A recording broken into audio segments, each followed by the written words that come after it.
Welcome. Today we'll be looking at over 3 hours of the most bizarre and unanswered questions found within the lands between. So, for those looking for uninterrupted background noise, you've come to the right place. Also, real quickly before we begin, we're almost at 1,000 subscribers and my friend and I running the channel couldn't be more appreciative of everyone's support. So, if you're not already, please consider subscribing as we make 100% AI-free content and love talking about video game lore. And for our regular viewers, don't worry, more content is coming this week. So, without further ado, please enjoy. Stormveil's hidden horror. The face in the dungeon. Many tarnished have recoiled in shock upon delving into the depths of Stormveil Castle and spying a colossal, malformed face embedded in the roots and walls of the castle's lowest dungeon. Near an odd gravesite where one fights the ulcerated tree spirit, keen observers can spot what looks like part of a giant human face. Blank eyes and gaping mouth fused in the environment. This is related to Godwyn the Golden's corpse and the spread of Deathroot in the lands between. Recall that Godwyn's soulless body was interred deep in the roots of the Erd Tree, and his death essence seeped through the roots across the lands, giving rise to those creepy Deathroot growths and hideous death-spreading creatures. Evidence suggests the face in Stormveil is one such manifestation. Basically, a phantom-like growth of Godwyn's dead face emerging through the roots. And indeed, similar gross visages appear in the Deeproot depths and other catacombs where Deathroot abounds. Pale, humanish faces accompanied by those bulbous undead masses. In Stormveil's case, it's particularly startling to see, as the castle is a seat of power and not an obvious place of cursed death, next to Godric's grafting, of course. But the presence implies that Godwyn's death curse reached even Stormveil's foundations. The Prince of Death's resting place is known to be in the Deeproot depths, far below Langdell, yet it seems like the roots could network under Limgrave, which is why we see Godwyn here. Since the game never directly addresses it in the dialogue, Stormveil's face stands as an environmental storytelling element with no explicit explanation. It's simply there, silently screaming from the walls. It adds to Stormveil's already oppressive atmosphere. So the question remains, is this just some endpoint where the roots crept through the earth? Through the lands between? Or does this spot have some more significant meaning when it comes to Godwyn? It's hard to place. It's very striking to see, and in fact we even see it in one of the earlier trailers. But what is certain is that Godwyn's Deathroot, or the Prince of Death's Deathroot, winds its way through the lands between, infecting everything without Godwyn's want. It's a prime example of From Software leaving a gross visual and letting our imagination run wild. And run wild it does, that face is nightmare fuel. But for now, the face in Stormveil exists as a grotesque reminder that some mysteries in Elden Ring lurk right beneath our feet. The fate and identity of Lanya, Diallos' companion. When first encountered at the Round Table Hold, the proud young warrior Diallos Hoslow is searching for someone, his missing servant and friend, Lanya. He describes her as fickle as the wind and such a little tomboy, who has run off again. This immediately establishes Lanya as more than a servant. She's a childhood companion of Diallos, someone he cares for deeply. We later find Diallos grieving over Lanya's bloodied corpse in Liurnia at the Academy Gate Town. Her murder is sudden and unexplained in the moment, driving Diallos into despair and a quest for vengeance. But the question is, who was Lanya, and why did she meet this cruel fate? According to the official description, she is a servant of House Hoslow and childhood companion of Diallos Hoslow. She's also tarnished, like Diallos, meaning she was resurrected by grace and came to the Round Table with him. She wears common chainmail armor, possibly even Diallos' old armor, as if she's imitating him or sharing gear maybe.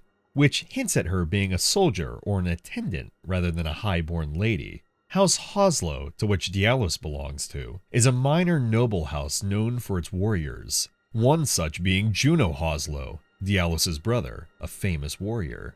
Lanya likely grew up alongside Dialos, perhaps the daughter of a retainer or a foundling taken in by the family. Dialos calling her a tomboy and having to search for her suggests a spirited girl who didn't conform to servant norms. Maybe she fancied herself a warrior too, trailing behind Dialos into battle. However, the circumstances of Lanya's death are quite murky. We find her at the Academy Gate town right near the shallow waters of Liurnia. Her body lies among ruins, infested nearby by Albinaurics and wanderers. A crucial clue comes later from the Volcano Manor questline. It's revealed that Lanya was killed by a recusant, a hitman from the manor. Dialos eventually says he learned she was murdered by agents of the manor, which is why he joined said manor. His plot is to find and punish the killer, though he ends up losing his nerve. The fandom wiki entry states, "She was murdered by an unspecified recusant of Volcano Manor, and her body left in a pool of blood. This act put Dialos on a path of revenge." So, why would Volcano Manor target Lanya? The manor itself, led by Lady Tanith and Praetor Rykard, had a network of killers, known as recusants, who hunted Tarnished that were following the Grace. Dialos and Lanya were tarnished on the path, so one possibility is that a recusant simply ambushed Lanya as part of the manor's war against the Golden Order's champions. Perhaps the recusant intended to kill Dialos, but Lanya got killed as collateral or by defending him. Dialos was absent when it happened, since he comes upon her body later, implying maybe she wandered off or was scouting when a killer struck. One name, however, that's often floated as Lanya's possible killer is Patches. Patches is known to be affiliated with Volcano Manor. After all, he gives you a letter marking a target to assassinate if you meet him there. Interestingly, Patches can be found in Liurnia at the Scenic Isle, around the time you might find Lanya's body, assuming you haven't gone to the Altus Plateau yet. However, the evidence against Patches being the specific murder is not strong.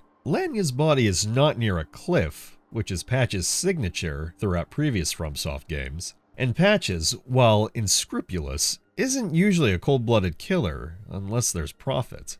A note states, while Lanya's killer is unnamed, Patches, later revealed to be a recusant, does appear near the area, making it less likely, but not impossible, to have been Patches who killed her. So, Patches is probably innocent of this one, for once. But if not him, then who?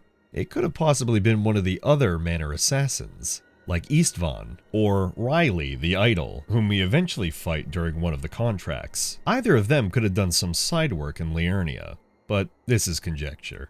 Curiously, another theory presented is that the Albinaurics themselves might have killed Lanya. The area is crawling with Albinauric mobs, and the idea here is tit for tat. Perhaps some of the Albinaurics, knowing that human nobles or soldiers had recently sacked their village, might have sought revenge on a lone servant of a noble house. A note states, she may have been slain by Albinaurics, taking revenge on a lord's servant as lord's men had raided their nearby village. This is poetic, but somewhat speculative. It would require the Albinaurics to organize an attack. In-game, the Albinauric mobs are just wandering aimlessly or sitting around, not specifically hunting anyone. Still, House Hoslow being a noble house, it's not impossible that Albinaurics wouldn't differentiate Dialos' retainer from any other oppressor. If Lanya encountered frightened Albinaurics, there could have been a skirmish.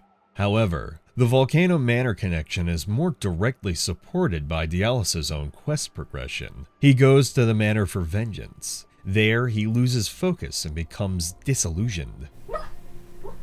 Ultimately, he leaves and ends up in Jarburg, trying to protect the gentle living jars as a form of atonement and to find purpose after failing Lanya. Dialos' arc, from Avenger to Protector, has a tragic symmetry that might parallel Lanya's nature. Lanya could have been the compassionate anchor for Dialos. Perhaps she liked helping the weak. Her being with Diallos might be why Diallos eventually finds his heart to defend Jarbairn and the other Jars of Jarburg. If Lanya was a commoner, she might have emphasized with innocence more than the aristocratic Diallos did. Losing her might have opened Diallos' eyes. We do see when Diallos lies dying in Jarburg, he wonders if he at least managed to be a proud knight, as he promised Lanya he'd be.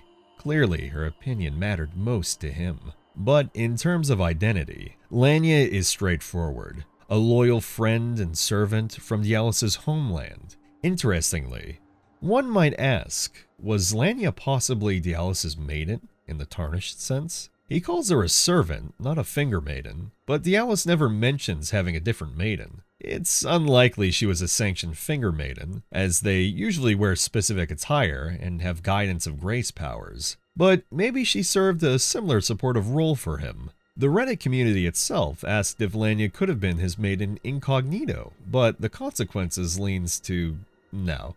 She's more like a squire. Still, it's an intriguing idea. A maiden who runs off and gets killed by recusants would underscore the brutality of the path to lordship. But again, nothing concrete ties her to the two fingers.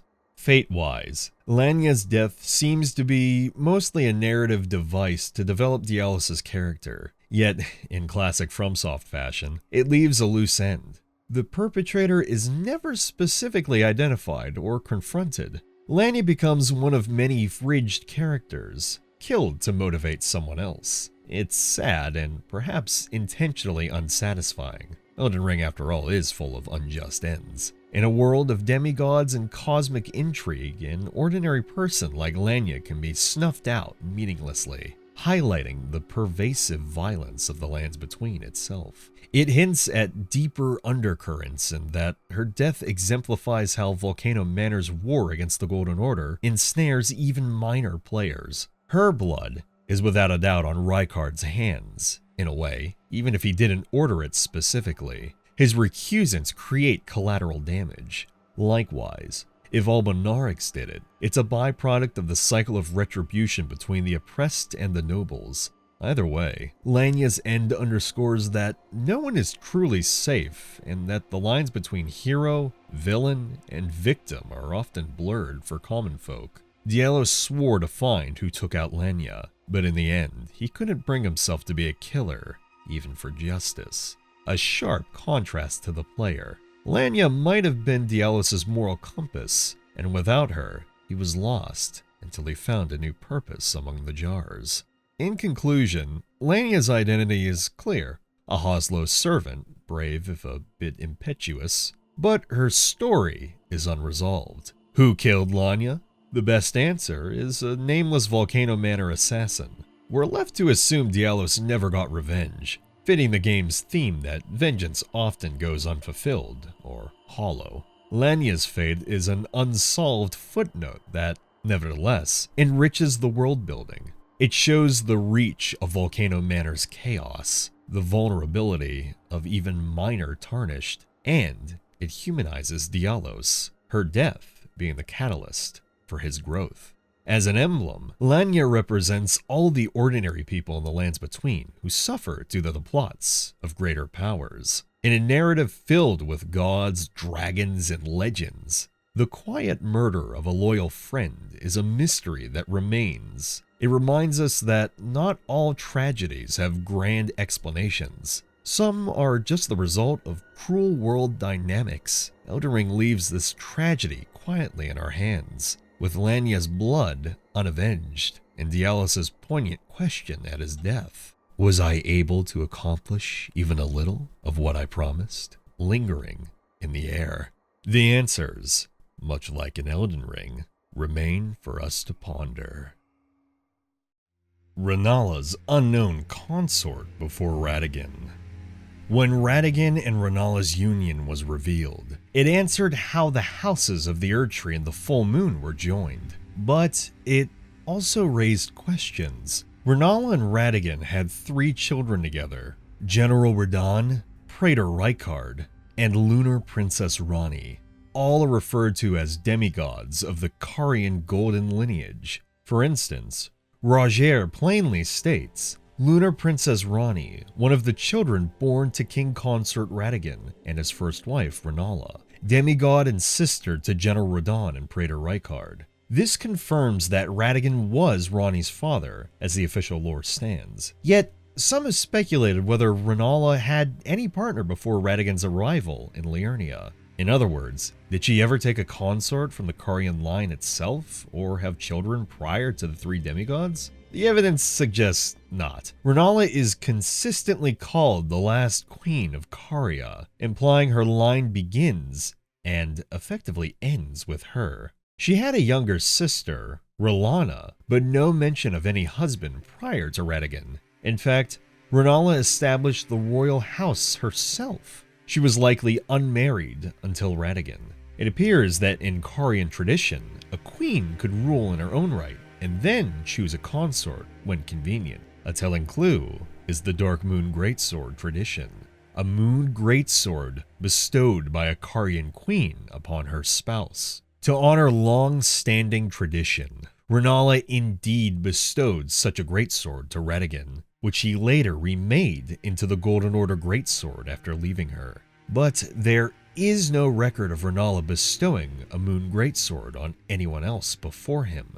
Had there been a previous consort, that tradition would suggest she'd have armed him with a moonblade as well. None is known, strongly hinting Radagon was her first husband. So why then do theories persist about an unknown consort? One reason is the unique nature of Rani. Rani's circumstances are strange, to say the least. She's an Empyrean, one who's chosen by the Two Fingers as a successor candidate to Queen Marika. Some fans wondered if Rani could have been born of Renala through different means. For example, via Carian heirloom, or even an Outer God's involvement, rather than by Radagon. This line of thinking posits that maybe Rani's spiritual father was the Dark Moon itself, since she is associated with the Dark Moon and Night. However, in-game lore does not support a literal different father. Rani herself calls Radagon father, and all evidence, like Rogier had said,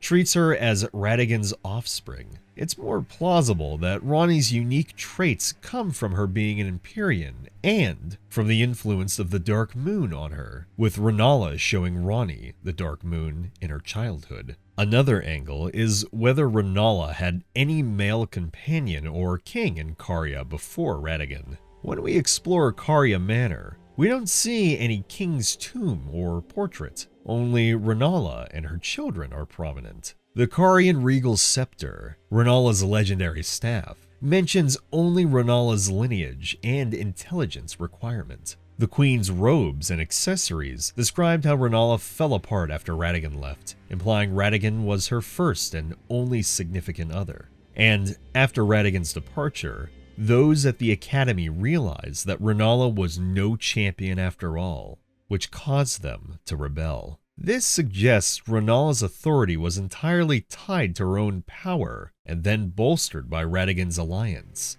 There was no other consort sharing power at any point. If Renala had taken a Carian husband earlier in life, that might have produced other heirs or caused mention in the family tree, but none are noted. Her only known family were her children with Radagon and possibly the artificial juvenile scholars she creates via rebirth. But of course, these little ankle biters aren't true offspring. One specific theory questioned if Rani is older than Radahn and Rykard, perhaps from a different father even. In carvings and art, Rani is sometimes depicted separately, and she famously refers to herself as having been in the form of a small doll after sacrificing her flesh. But chronological clues show Radahn as the eldest sibling. He studied at Celia and went to war against Leyndell in the Shattering. And in all of this, there's no hint that Rani isn't his full sister. So, the simple answer is, Radagon was Renala's first and only consort, and he fathered all her known children. No unknown prince ever ruled Caria by her side. This actually tells us something important about Caria's rise. It was matriarchal and self-sufficient. Renala did not need a husband to claim her throne. Like the girl boss that she is, she forged her kingdom with the moon's power and only later accepted Radagon's political marriage as a truce. The lack of a prior consort underscores Renala's independence and the esteem she commanded as a sorceress queen. It also makes the tragedy of Radagon's departure more poignant. Renala opened her heart and realm to him, only to be abandoned. Had there been a previous king of Caria, Renala might not have been so vulnerable, and Ranni's fate might have been different.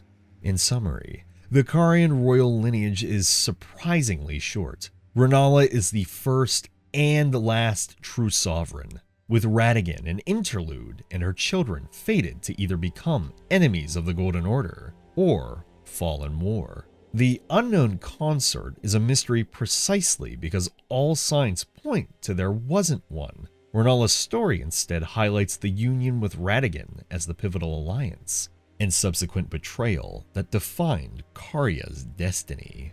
Though I, for one, personally haven't heard this theory before my buddy showed me the research on it. If you don't have all the pieces, there is some plausibility that there could have been another ruler of Caria, but having pieced this together now, it is interesting that people thought that. Then again, for the longest time, people thought that Solaire was the firstborn of Gwyn, and we were so sure too. The Night of the Black Knives. Shadowy conspiracy. The Night of the Black Knives was the catalyst for everything. Demigod death, the shattering, and the fall of Marika's order. We do learn some key facts, however, that a group of assassins stole a fragment of destined death, the Rune of Death, from Malekith, and used it to slay Godwyn the Golden. Godwyn's soul was killed, making him the first demigod to die a true death. Simultaneously, as later revealed, Lunar Princess Ranni orchestrated this and had her own body killed that night.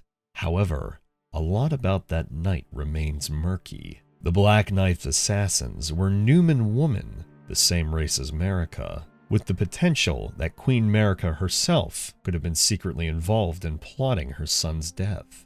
Some clues hint at Marika's complicity.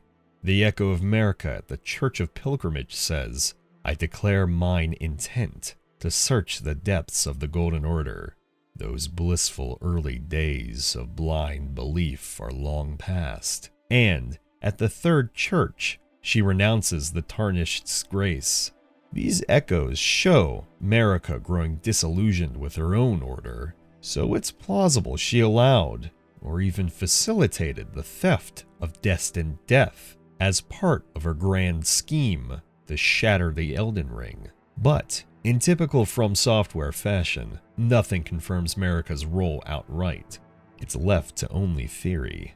The knives themselves carry mysteries as well. The black knife print obtained during Rogier's quest bears evidence of who crafted the blades, but not the ultimate mastermind. We know Ranni admits to planning the deed to free herself from the Greater Will, effectively using Godwyn as a sacrificial diversion.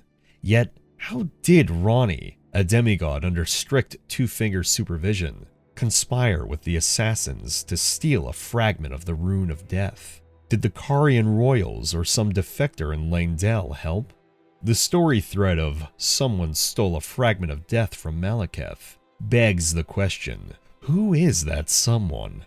It's never explicitly shown, and we fight the assassin's leader, Black Knife ringleader Alecto, but she offers no interrogation or lore when defeated. Furthermore, the exact sequence: Godwyn's soul dies, Ranni's body dies, has odd consequences, like Godwyn's spreading corpse, that the Golden Order couldn't contain. Why did Marika respond by shattering the Elden Ring rather than trying to save Godwyn or punish the killers? The timeline and motivations remain hazy. Essentially, the Night of the Black Knives is the who shot first mystery of Elden Ring's universe. We know the broad strokes. Numen assassins with cursed blades killed a god, but the deeper orchestrators and the full fallout are only partially revealed. It's a carefully constructed historical blank spot, inviting us to imagine secret councils and dark deals in the shadows of history. Until a future lore revelation sheds more light, The Knight of the Black Knives retains its allure as a knight of murky motives and unanswered questions in the annals of the lands between. Malenia's Scarlet Rot and its unseen outer god. Throughout Caelid and beyond, a noxious influence spreads, the Scarlet Rot, embodied by the demigod Malenia. In lore, Scarlet Rot is more than a disease, it's the manifestation of an outer god of rot. Though never seen directly, this rot deity's presence is confirmed by items like the scorpion stinger dagger, which was apparently crafted from the relic of a sealed outer god and glistening with scarlet rot, giving the possibility that this outer god could have been a scorpion? It's hard to say. But long ago, this nameless rot god possibly took the form of this great scorpion and was defeated by a legendary blind swordsman, the One in Blue, who sealed it beneath the Lake of Rot. But despite this seal, the rot's power seeped back into the world through Malenia. Born in an Empyrean afflicted by rot, Malenia was essentially chosen as the outer god's new vessel. Her famous title, Goddess of Rot, is achieved in her second phase, after blooming with Scarlet Aeonia. However, even after we defeat Malenia, the outer god of Rot remains an enigma. What does it want? Rot is described as a form of death that paradoxically gives rise to new life through decay, an alternate cycle to the Erd trees. The servants of Rot and followers like Sage Gowry revere this concept, believing in the power of decay and rebirth within Scarlet Rot. Malenia's own story leaves mysteries. She bloomed twice, and it's said a third bloom would let her ascend fully into a true goddess. Who or what could facilitate that? And is the outer god of Rot still quietly vying to make that happen through some other agent? The game never shows the actual consciousness behind the Scarlet Rot. We only see its effects. The fungal blooms, the rot creatures, Malenia's transformations. It raises an unsettling possibility that's somewhere beyond our sight. A sealed deity of decay is patiently awaiting its freedom. The Scarlet Rot is both a literal corruption and an unresolved plot, even in the age of any ending. Caelid's Rot Lake still festers, and the mystery of the Rot God's ultimate fate lingers alongside the Scarlet Flowers. Sir Ansbach's past, the knight who feared a kind god.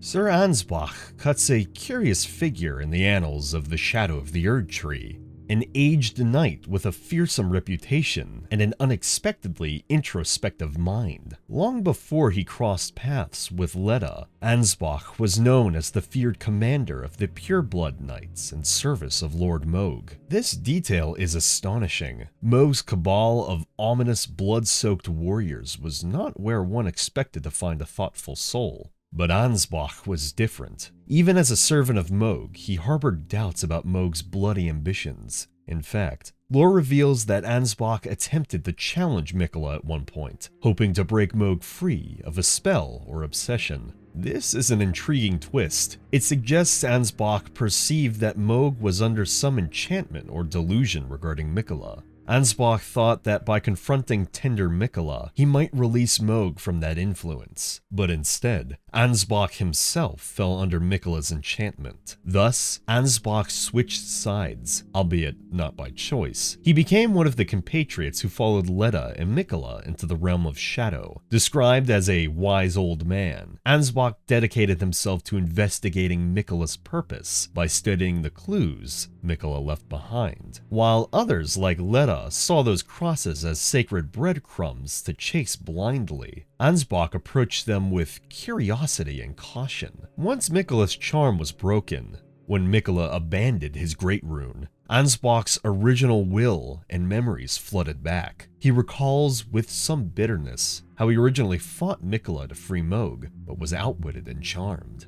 I believed with sufficient mastery, even an Empyrean would be within reach of my blade. I could not have been more mistaken. Miquella the Kind is a monster. Pure and radiant, he wields love to shrive clean the hearts of men. There is nothing more terrifying.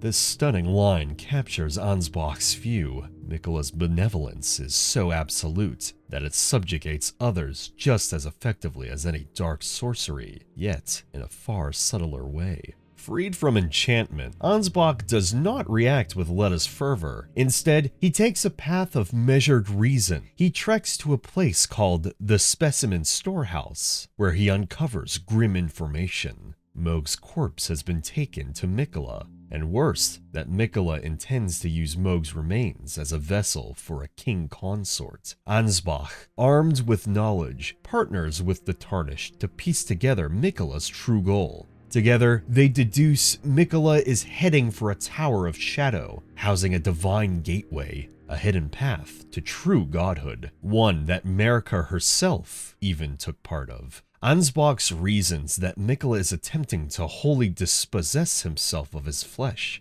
divesting himself of his entire being, just to enter this gateway. With this, Ansbach marvels, and perhaps shudders, at the lengths Miquella will go, just to reach godhood, and to ascend beyond the Golden Order. Given Ansbach's reflective nature, it's little surprise that when Letta begins her purge, she targets him as a potential traitor. Letta accuses and tries to convince the Tarnished to attack Sir Ansbach. If the Tarnished defends Ansbach and he survives Letta's onslaught, he proves his loyalty to those who show him mercy. Ansbach will then assist the player in facing Letta and her fanatic allies. This outcome shows the depth of Ansbach's honor. Despite once being a fearsome Blood Knight, he doesn't hold a grudge, even against a Tarnished player who slew Mohg. In fact, before a later battle, Ansbach quietly tells the player he already knows that they killed Mohg, and he bears no grudge whatsoever, deeming Mohg's end an honorable one.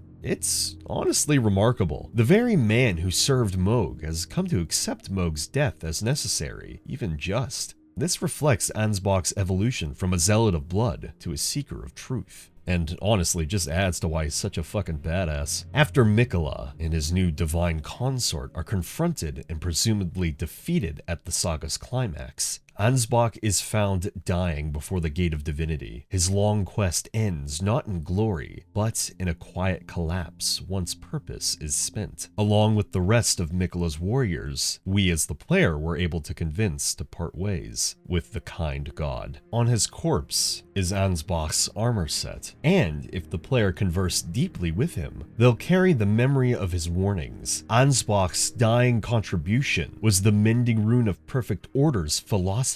Not literal in this case, but unknowingly, Ansbach's skepticism towards gods aligns exactly with Goldmask's ideas. In his extensive dialogue, Ansbach questions the fickleness of the gods and notes that great evils may not exist in the Golden Order, except the ones human fanatics invent. He lamented how fundamentalists lost their way, and in a sense, he could be describing what happened to Letta and even to his younger self under Mohg. Ansbach's experiences led him to conclude that excessive devotion, whether to an evil god of blood or a kind god of light, can blind people and destabilize any order. The moniker some give Ansbach, the all-learning, is fitting. He is a living proof that a person can journey from one extreme to another and emerge with nuanced understanding. Imagine a knight of a dark cult who ends up effectively a collaborator with a scholar like Goldmask or Corrin. Well, Brother Corrin might be a bit of a reach, but you get the point. In this case, it's almost unheard. Yet, Ansbach's writings and words echo some of Goldmask's critiques of the Golden Order's failings. In one conversation, Ansbach muses that kindly Miquella makes my blood run cold, and calls him a monster precisely because Miquella's love is so perfect that it robs men of their will. Coming from someone who served a literal monster of blood, This is eye-opening. Ansbach effectively says a too-perfect utopian vision can be as scary as open darkness. His unique perspective is invaluable in the lore. It reminds us that the Golden Order and its insurgents, like Miquella, aren't simply good versus evil. There are shades of gray, and the ones like Ansbach, who sees both sides, can articulate the flaws in each. Sir Ansbach's past, a veteran of bloody wars, a defector enchanted by grace, a repentant, mentor-like figure, enriches the Elden Ring narrative by providing a voice of reason amid zealotry. His very presence also reinforces that men can come from all kinds of backgrounds, yet find new purpose under grace, or of their own volition. In Ansbach's case, his purpose became not to fight for another lord blindly, but to ensure the truth of Miquella's designs was known and to choose his allegiance with eyes open. That is why, in the end, he sides with the player if they've earned his trust. He views on the Order, both golden and perspective, are both summarized in his weary words. "I'd rather not volunteer service to a new master, unless I know I can be of use. I presume you, too, are keen to know just what kind Miquella is doing here." Ansbach emphasizes understanding over blind faith, and as he uncovers Miquella's final plan, he even admires the ambition, but is unafraid to call out its terrifying aspect. Few characters are so frank about the fundamental forces at play.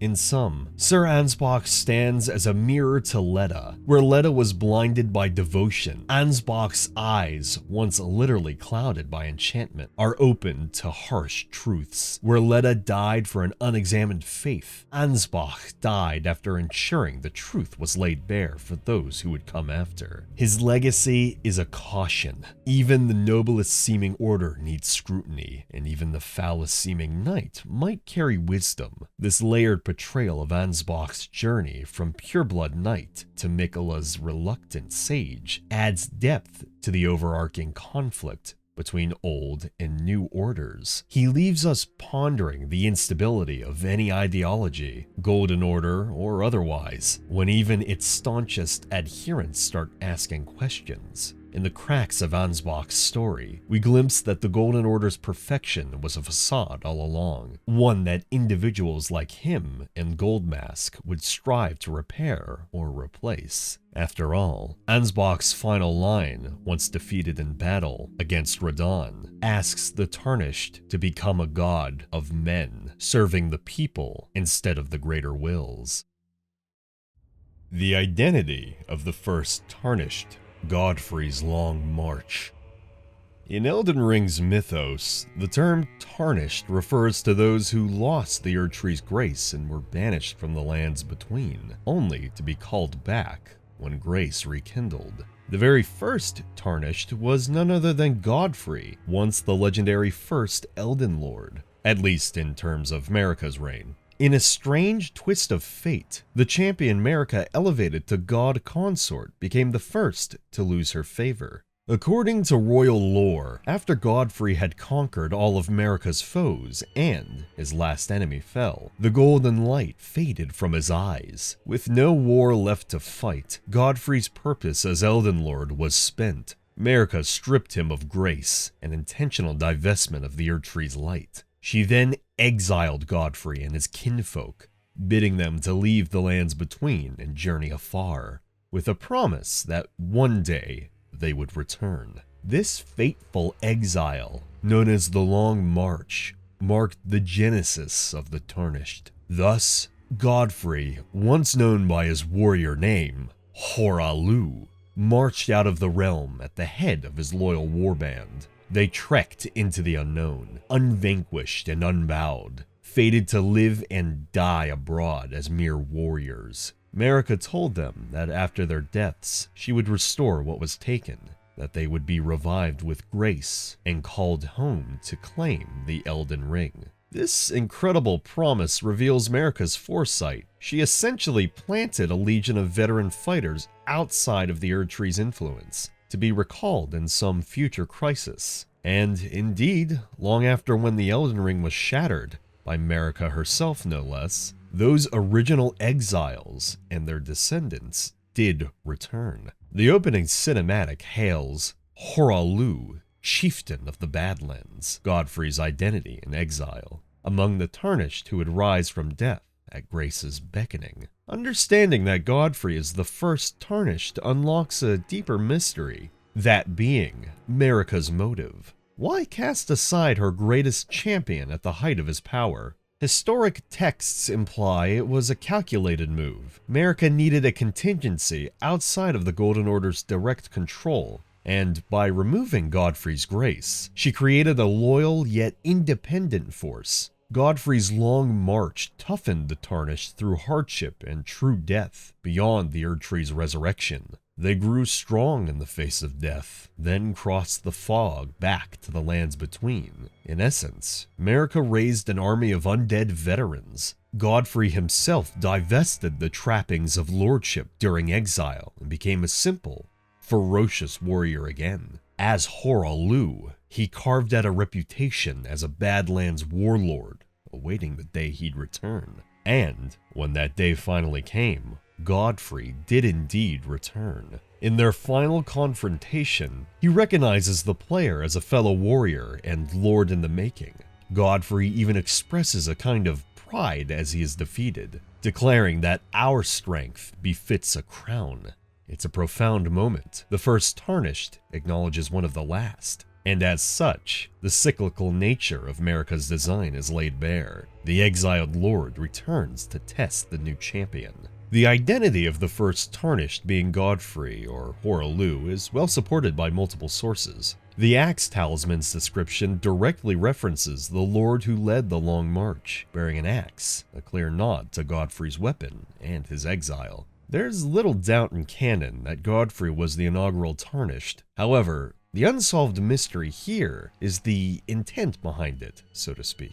Godfrey's story suggests Marika may have wanted her own overthrow, or at least the renewal of leadership. Setting Godfrey loose could be seen in the same light, a planned step in a cosmic chess match. In the end, Godfrey's identity as the first tarnished underscores the theme that the Golden Order contained the seeds of its rebirth, or destruction within it. The first Elden Lord became the first tarnished, who then returns to fight the New Order's champion. It's a mythic cycle of usurpation. Godfrey's long journey from grace to disgrace and back to glory mirrors the players. His saga invites us to wonder if Marika always intended the Tarnished to supplant the demigods, a question that touches the very heart of the Golden Order's fragility. Even if we can't be certain of Marika's full plan, the title of First Tarnished, resting with Godfrey, is a rare case where mythology and history agree. All later Tarnished walk in Godfrey's footsteps, chasing an exile's destiny that came full circle when he knelt in defeat and passed the mantle to us.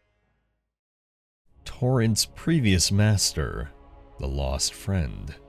From the moment the Tarnished awakens, Torrent, the spectral steed, is by our side, a trusty mount given to us early on by Melina. We learn through Melina's dialogue that Torrent had a prior owner. Melina says that Torrent chose us, implying his former master entrusted him to find a new, worthy companion. But who was this previous master? The game gives coy hints, but no name. The spectral steed whistle is a delicately crafted golden ring.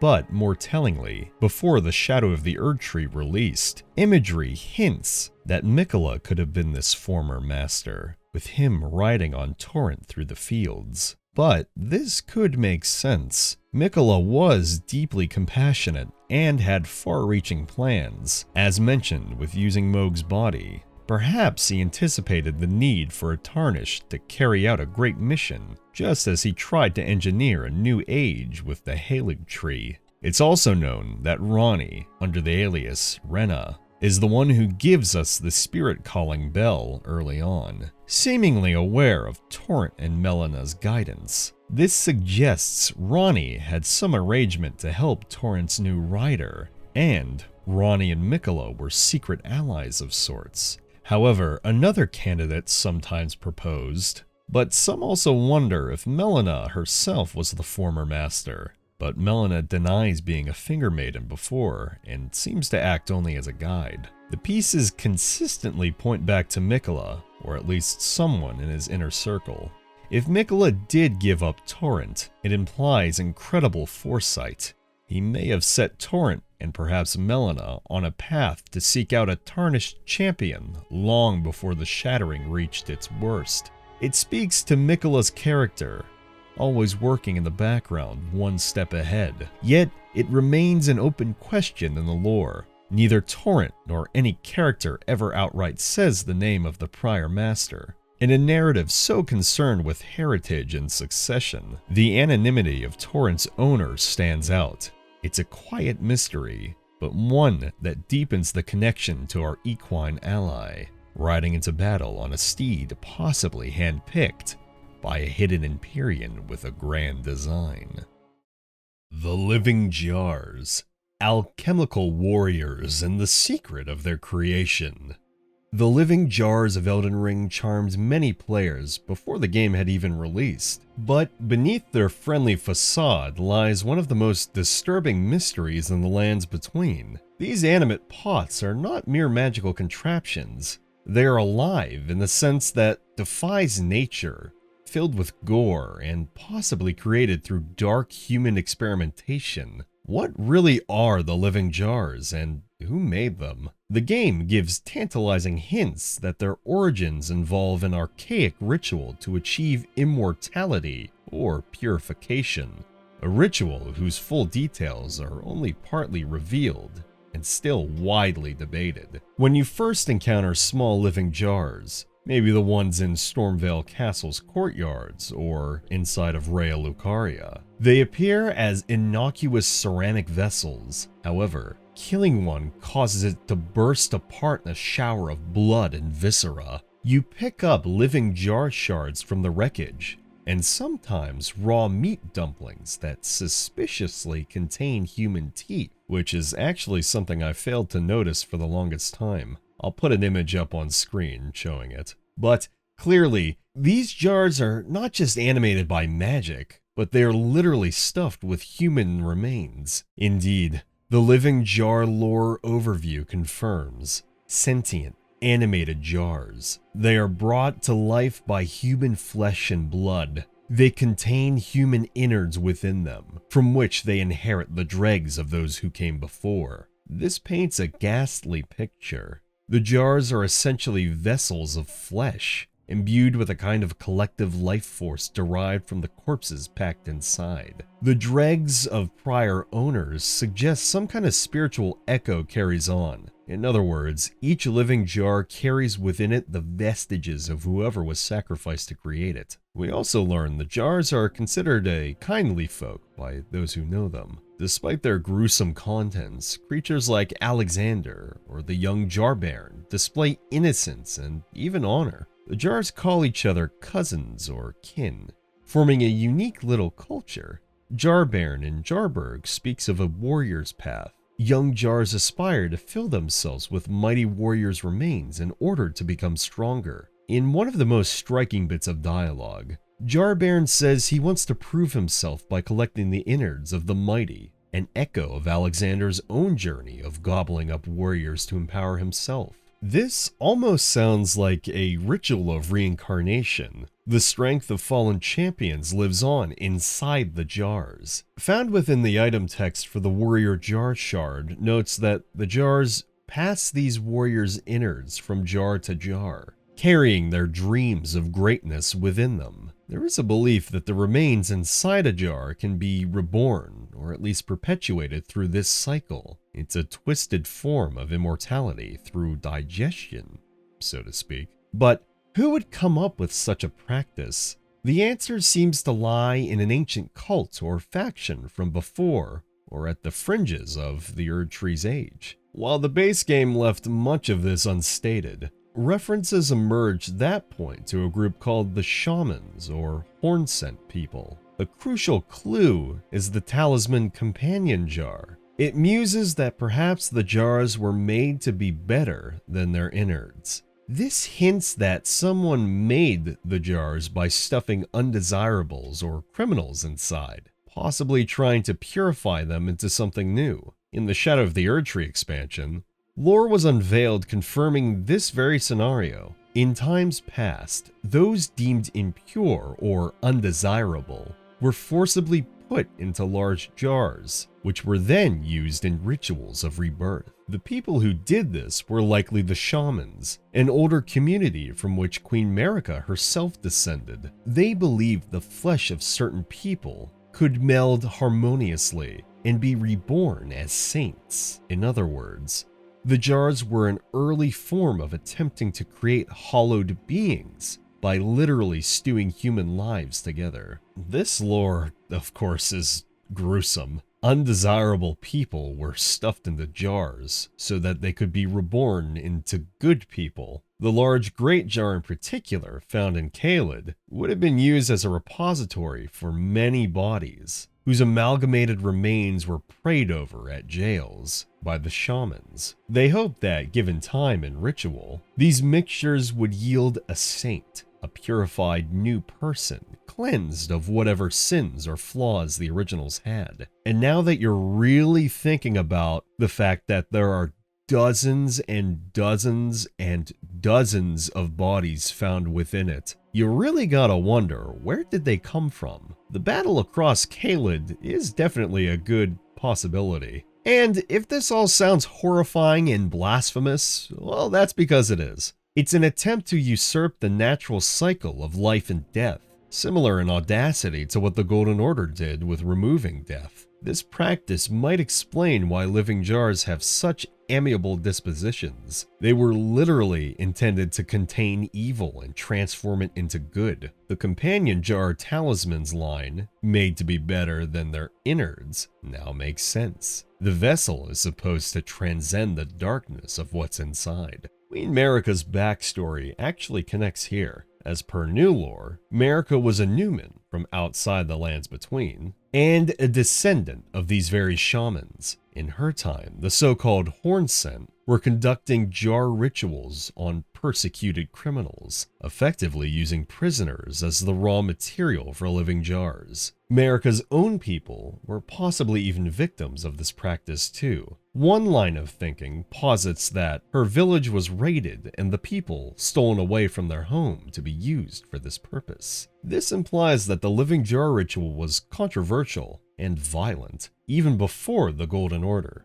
Another line of thinking that I've seen is that this was simply the shaman's way of life. This was their religion. However, regardless of either line of thinking you believe, Marika eventually betrayed the shamans, likely in an attempt to gain the Greater Will's favor, and became a god. And one of her first acts was to outlaw these old practices that didn't fit the new Golden Order. Indeed, Jarburg in Liurnia is a humble, hidden place. It's telling that the jars live apart, and that even the kind-hearted Dialos, who joins them, worries the hunters, poachers of jars, might come. It seems living jars are not officially accepted in the Golden Order's society. They might even be considered abominations of the Old Order. Despite all this explanation, several mysteries still remain. For one, how did the jars truly come to life? The ritual implies stuffing a jar with blood and flesh, but what sparks it into animation? Is it a soul? The jars themselves speak of inheriting the will or dreams of warriors, which suggests some form of spirit passes on. Perhaps in Elden Ring's world, a strong desire for glory or redemption can linger in bodily remains and infuse a jar. Alternatively, a specific enchantment or outer power might be involved. Another question: who created the first living jar? Was it the shamans of Marika's tribe experimenting on their own people, or their religious practices? Or did Marika herself, after becoming goddess, repurpose the idea to create a controllable fighting force? The fact that we find jars in places like Stormvale and Raya Lucaria suggests that they were used as guardians or weapons by various factions, possibly even with Raya Lucaria experimenting on them. maybe trying to make them harness the cosmos. We do find a back room full of them after all, hidden away behind a locked door, nonetheless. What remains, however, is clear that the living jars are a testament to human hubris and hope. They took the literally broken pieces of cruelly ended lives and tried to make heroes and helpers out of them. Over time, the origin was obscured, and the jars developed their own humble society. They are gentle, but are literally built for war, a paradox walking, or rather rolling, around. Whether in some future age the jars will play a larger role, perhaps aiding a new lord who accepts them, or being instrument in a new cycle of rebirth, this is unknown. For now, however, they remain one of Elden Ring's most bizarre unsolved mysteries, at once explained by grotesque ritual, yet leaving so much to wonder about consciousness and identity in this world. And also a reminder, if you eat the meat dumpling, the meat dumplings are people. The meat dumplings are people! Soylent Green! Helfin's ghost flame and the Deathbird's legacy. Not all souls go gentle into the Erd Tree. Some are claimed by Deathbirds in the ghost flame of the Helfin, an obscure otherworldly tree that guides the dead. Item lore from the great sword Helfin's steeple provides a rare glimpse into this process. It's patterned after the black steeple of the Helfin, the lampwood which guides the dead of the spirit world. Its ghostly lamplight is said to resemble grace, only it can be seen by those who met their death in battle. This tells us that a lampwood tree exists in some spiritual plane, shepherding fallen warrior souls with its light, a parallel to how the Erd Tree guides souls in the Golden Order's cycle. The Deathbirds and their fiercer variants, the Deathrite Birds, are described as graveyard firekeepers, tending flames that consume the bones of the dead. They wield weapons like Death's Poker, which notes the birds rake out the ashen remains of the dead from their kilns. These ghost flame-wreathed avians seem to serve the Helfin. Their ghost flame is a cold, blue fire that specifically burns souls outside of the Erd Tree's purview. We also have the Tibia Mariners, necromantic boatmen who summon skeletons with ghost flame. Their very name, Tibia, or bone, and their drop, the death root, tie them to those who live in death.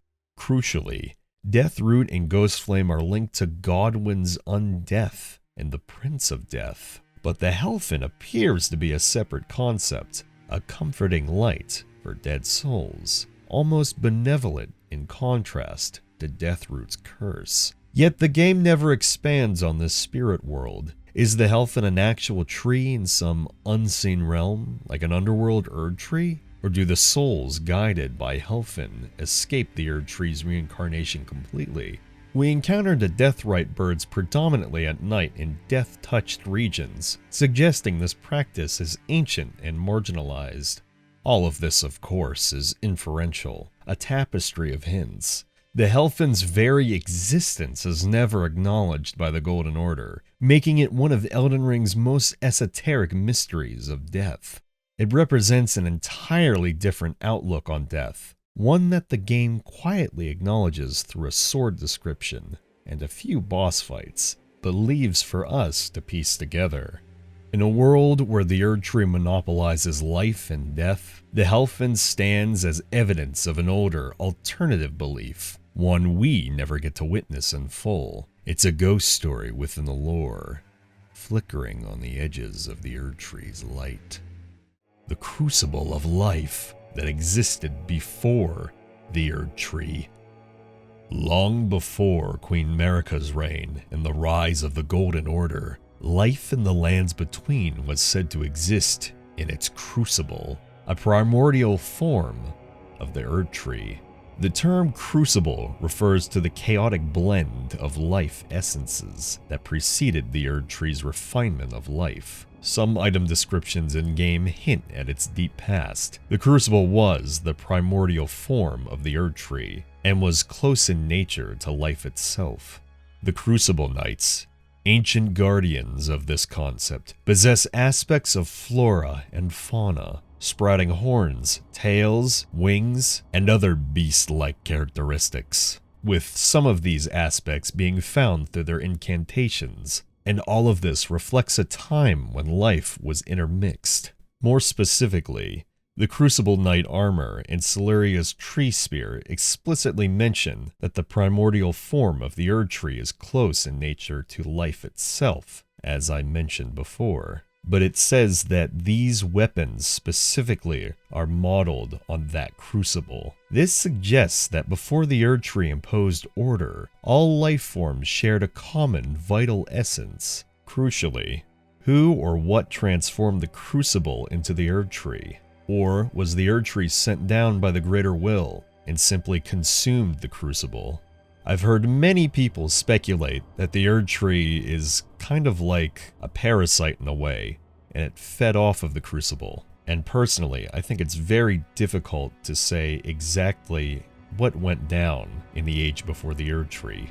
But speculation aside, we also meet Hornsent from the Shadow of the Erd Tree, worshippers of the crucible, and likely ancestors of the Misbegotten, or Omen. We see them inhabit places like Bellerot Tower, indicating that an older faith revolved around that raw life force. It's an unresolved lore gap and an entire epoch of life. The age of the Crucible lies in near total obscurity. All we have really are the knights and their aspect incantations as fossilized memories of a world before order. A mystery of evolution and divinity that From Software leaves tantalizingly unexplained. And also, I really wish we got access to that four-legged, two-armed crucible incantation that Devonia uses in the DLC. It would have been so sick.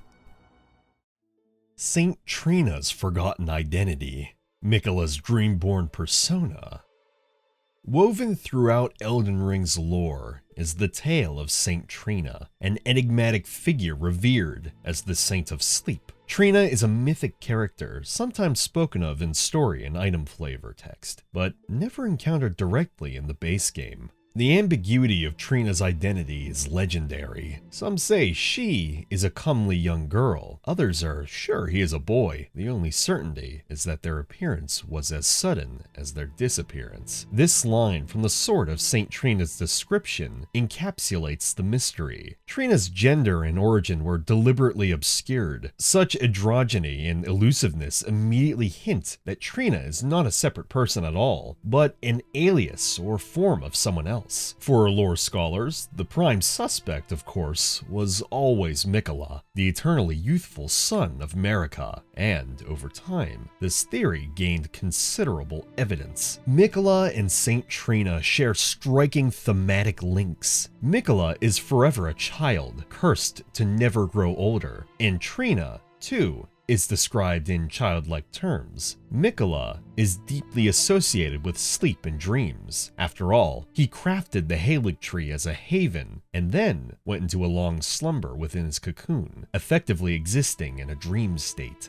Trina, of course, is linked to sleep. All of Trina's items cause or enhance sleep. For instance, Saint Trina's lilies are pallid flowers that induce drowsiness, used to concoct soporific potions. Trina's sword itself emits a violet mist that lulls foes into sleep. These items turning up across the lands between imply that someone under the name of Trina traveled widely, spreading these blessings. Who better fits than Miquella, known for wandering secretly and helping the downtrodden? The Shadow of the Erd Tree expansion has effectively confirmed what was long suspected. Saint Trina was Miquella's alter ego, a secret persona through which he interacted with the world in disguise. Lore bluntly states Saint Trina was once destined to be Miquella's fate. She was his other half, a separate self within him, and thus a triplet and a secret Empyrean child of Marika and Radagon. Like their parents, they were two minds and two souls sharing one body. This bombshell essentially reveals that Miquella had a sort of dual being. As Miquella, he appeared as a golden-haired boy, and as Trina, he could manifest as a violet-haired young woman. It likens, of course, to Marika and Radagon's duality, In reverse, however, 2 souls in one body instead of 1 soul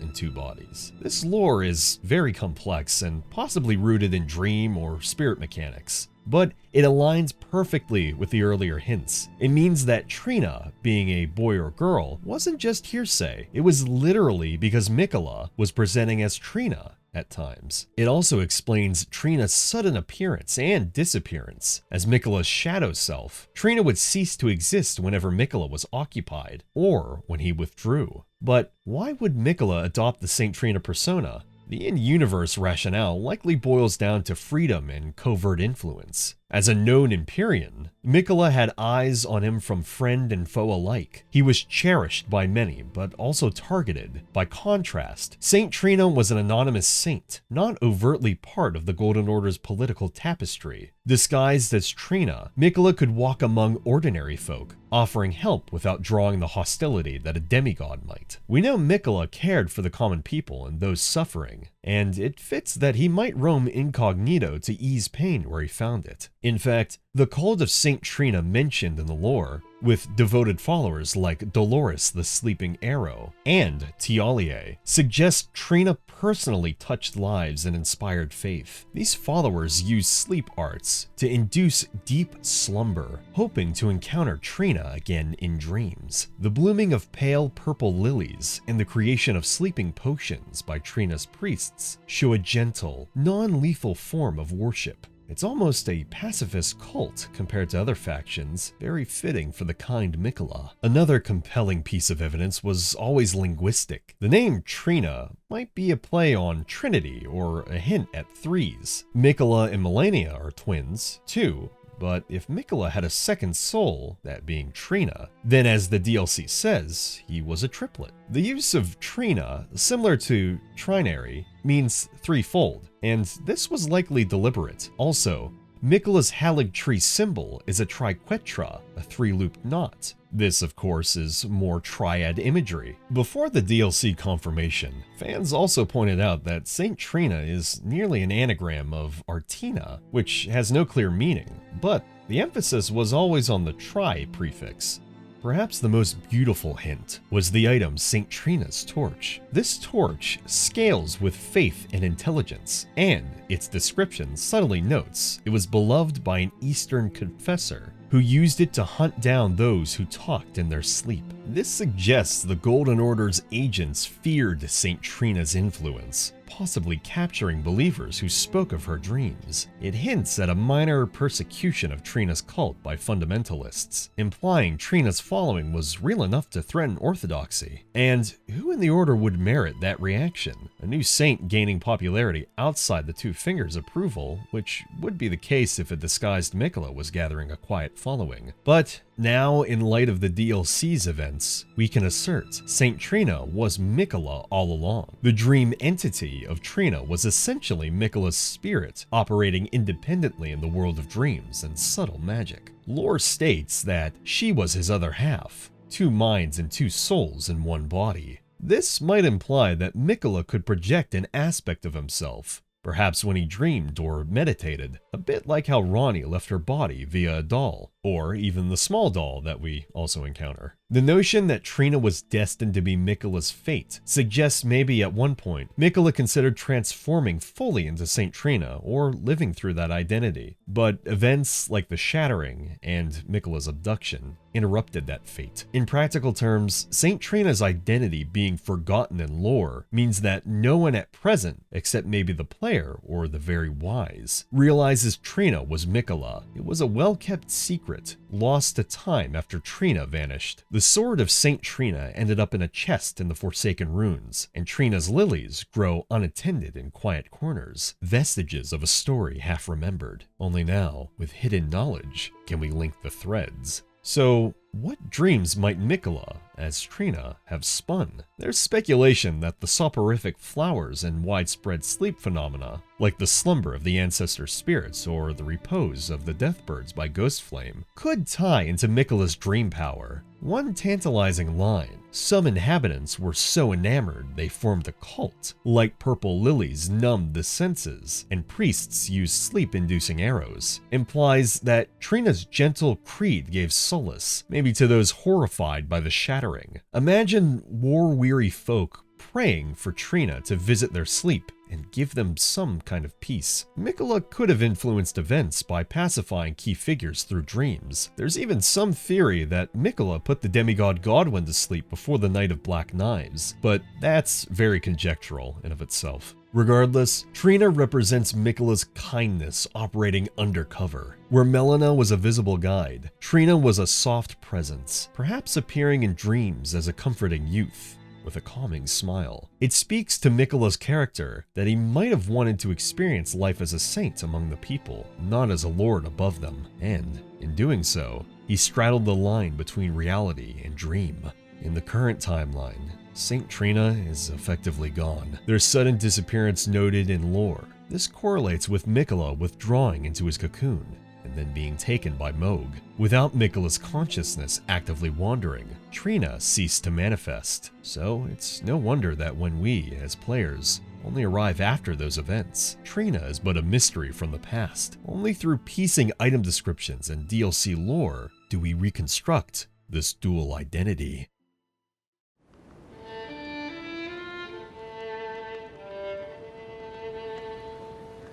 The Great Caravan, Nomadic Merchants, and the Curse of the Frenzied Flame.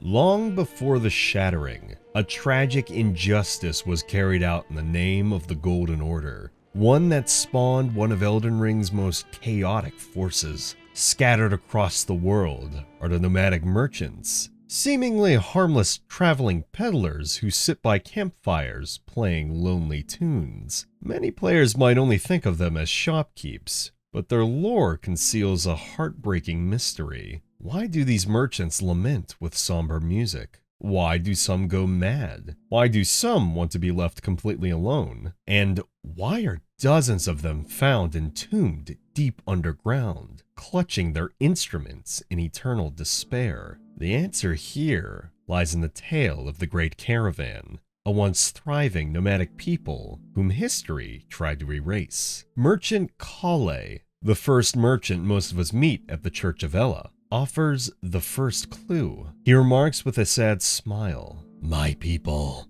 wanderers all, have long been spurned by the grace of gold, which is why we cannot settle, but instead are forced into this pitiful, unceasing journey."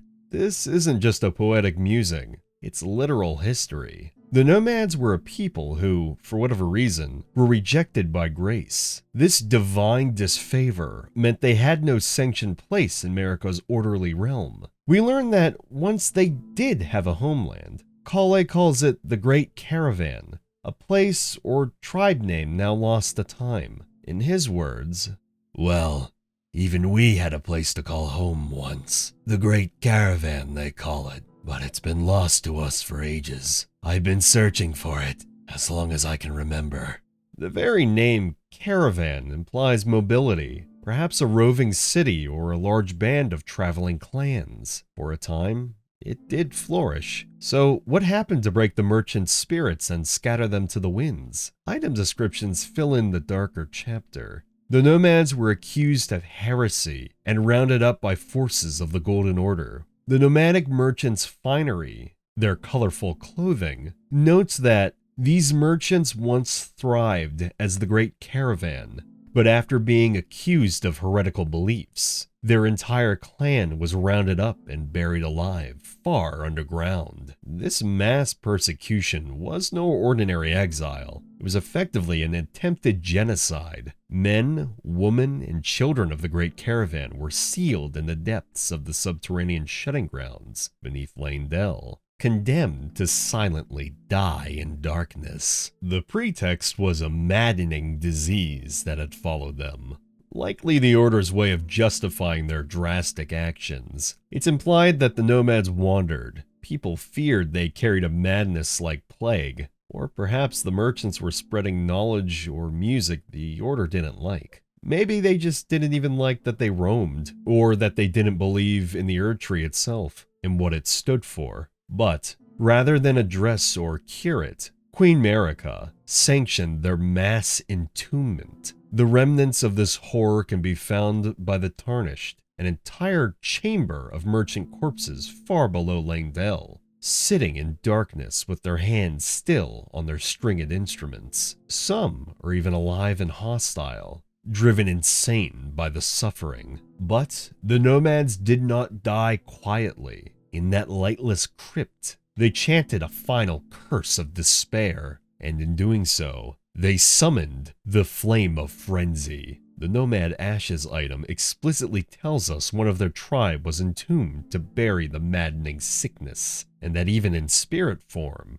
he is able to emit the terrible flame of frenzy from his eyes. The merchant's collective agony and the resentment toward the Golden Order called forth the Flame of Frenzy, an outer god of chaos and madness. These descriptions of the Flame of Frenzy implies that the origin, or at least the catalyst, of the Flame of Frenzy's appearance in the lands between was this atrocity. The nomads' suffering literally birthed chaos into the world. Their curse ensured that the very madness used as an excuse to destroy them would actually manifest and trouble the Order till the end of days. After this cataclysm underground, the few merchants who somehow remained free above ground continued wandering as outcasts. Kale alludes to a code they live by now. Lament not your solitude, expect no sympathy, but if anyone dares harm us, show them no mercy. That is our code, deeply unforgiving.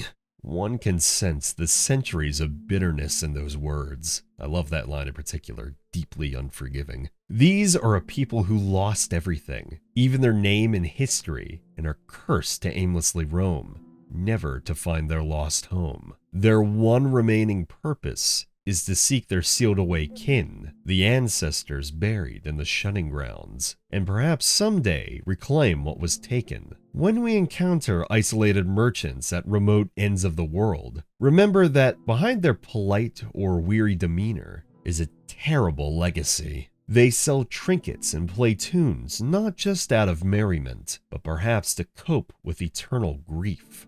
Notably, many merchants play a melancholy tune on their instruments at night, a requiem for the Great Caravan. What remains unsolved about this mystery is how far the frenzied flame's revenge will go, and what ultimately became of the nomads' promised home. The frenzied flame, once unleashed by their curse, took on a life of its own, manifesting in the three fingers and driving people insane with visions of burning the world. Did Marika ever realize that her act of oppression created one of the greatest threats to the Golden Order? The game never explicitly says if the nomads intended to call an outer god to them, or if it was an unplanned consequence of their despair. It's possible the frenzy was an ancient force they knew of and deliberately invoked. Either way, the merchant's fate is one of the great untold stories of Elden Ring, largely hidden in item descriptions and a secret scene in the depths. Another lingering question: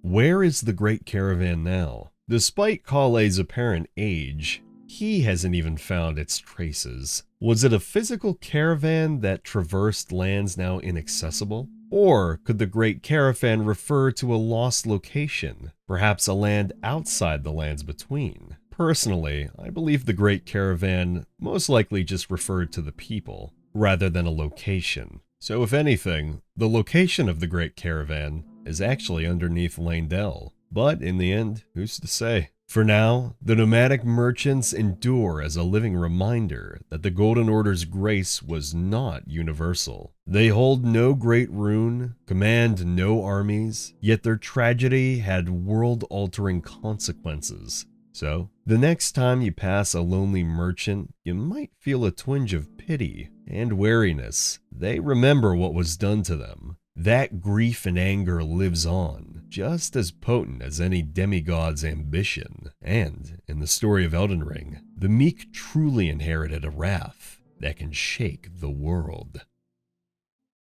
The Formless Mother and Mohg's bloody crusade. Mohg, the Lord of Blood, derived his fell powers from an outer god known as the Formless Mother. This entity is never seen in person, but its influence is heavily implied in Mohg's spells and weapons. The incantation Blood Boon explicitly has Mohg thrusting his arm into the body of the Formless Mother to scatter blood flame, which is absolutely fucking metal. The description notes, "The Mother of the Truth craves wounds. When Mohg stood before her deep underground, his accursed blood erupted with fire," indicating Mohg's blood was literally kindled by an audience with this outer god. Again, metal. Mohg's own trident, Mohgwyn's sacred spear, is described as an instrument of communion with an outer god who bestows power upon accursed blood, clearly referencing the Formless Mother. What we don't learn, though, is what the Formless Mother actually is or what she wants. We know she craves wounds and is associated with blood, essentially a deity of ceaseless bleeding and life through bloodshed. Mohg interpreted her blessing as sanction to create a new dynasty of blood. He was so enthralled that he attempted to make Miquella a god by soaking him in accursed blood, hoping the outer god would anoint them. The mending rune of the fell curse ending, Blessing of Despair, and items like Mohg's Great Rune, soaked in blood, underscore how devout Mohg was to this cause. Yet intriguingly, Mohg never actually gets a direct response from the Formless Mother. Miquella never technically directly awakens, and Mohg dies with nothing but a one-sided delusion, when in reality, it was all part of Miquella's plan to use Mohg's corpse. But this still leaves a lingering question. Was the Formless Mother's promise nothing but a one-sided delusion? Or is the outer god of blood still out there, waiting for another opportunity to seep into the world through a different adherent? The sanguine nobles and adherents like White Mask Vare continue Mohg's work, hinting the outer god's cult lives on, or at least it would have if it wasn't for the Tarnished. But until we meet or learn more about this mother, we're left with the uneasy speculation of Mohg's horrific pact that achieved very little. But perhaps this is the point. Perhaps the Formless Mother's goal was simply bloodshed for its own sake. Ultimately, the Mother remains formless in more than just appearance, a cipher for which we have only blood-soaked clues and no clear truths, with further little answer found through the blood fiends in the shadow of the Erdtree. But perhaps one day we'll see clear as day when a new dynasty arises.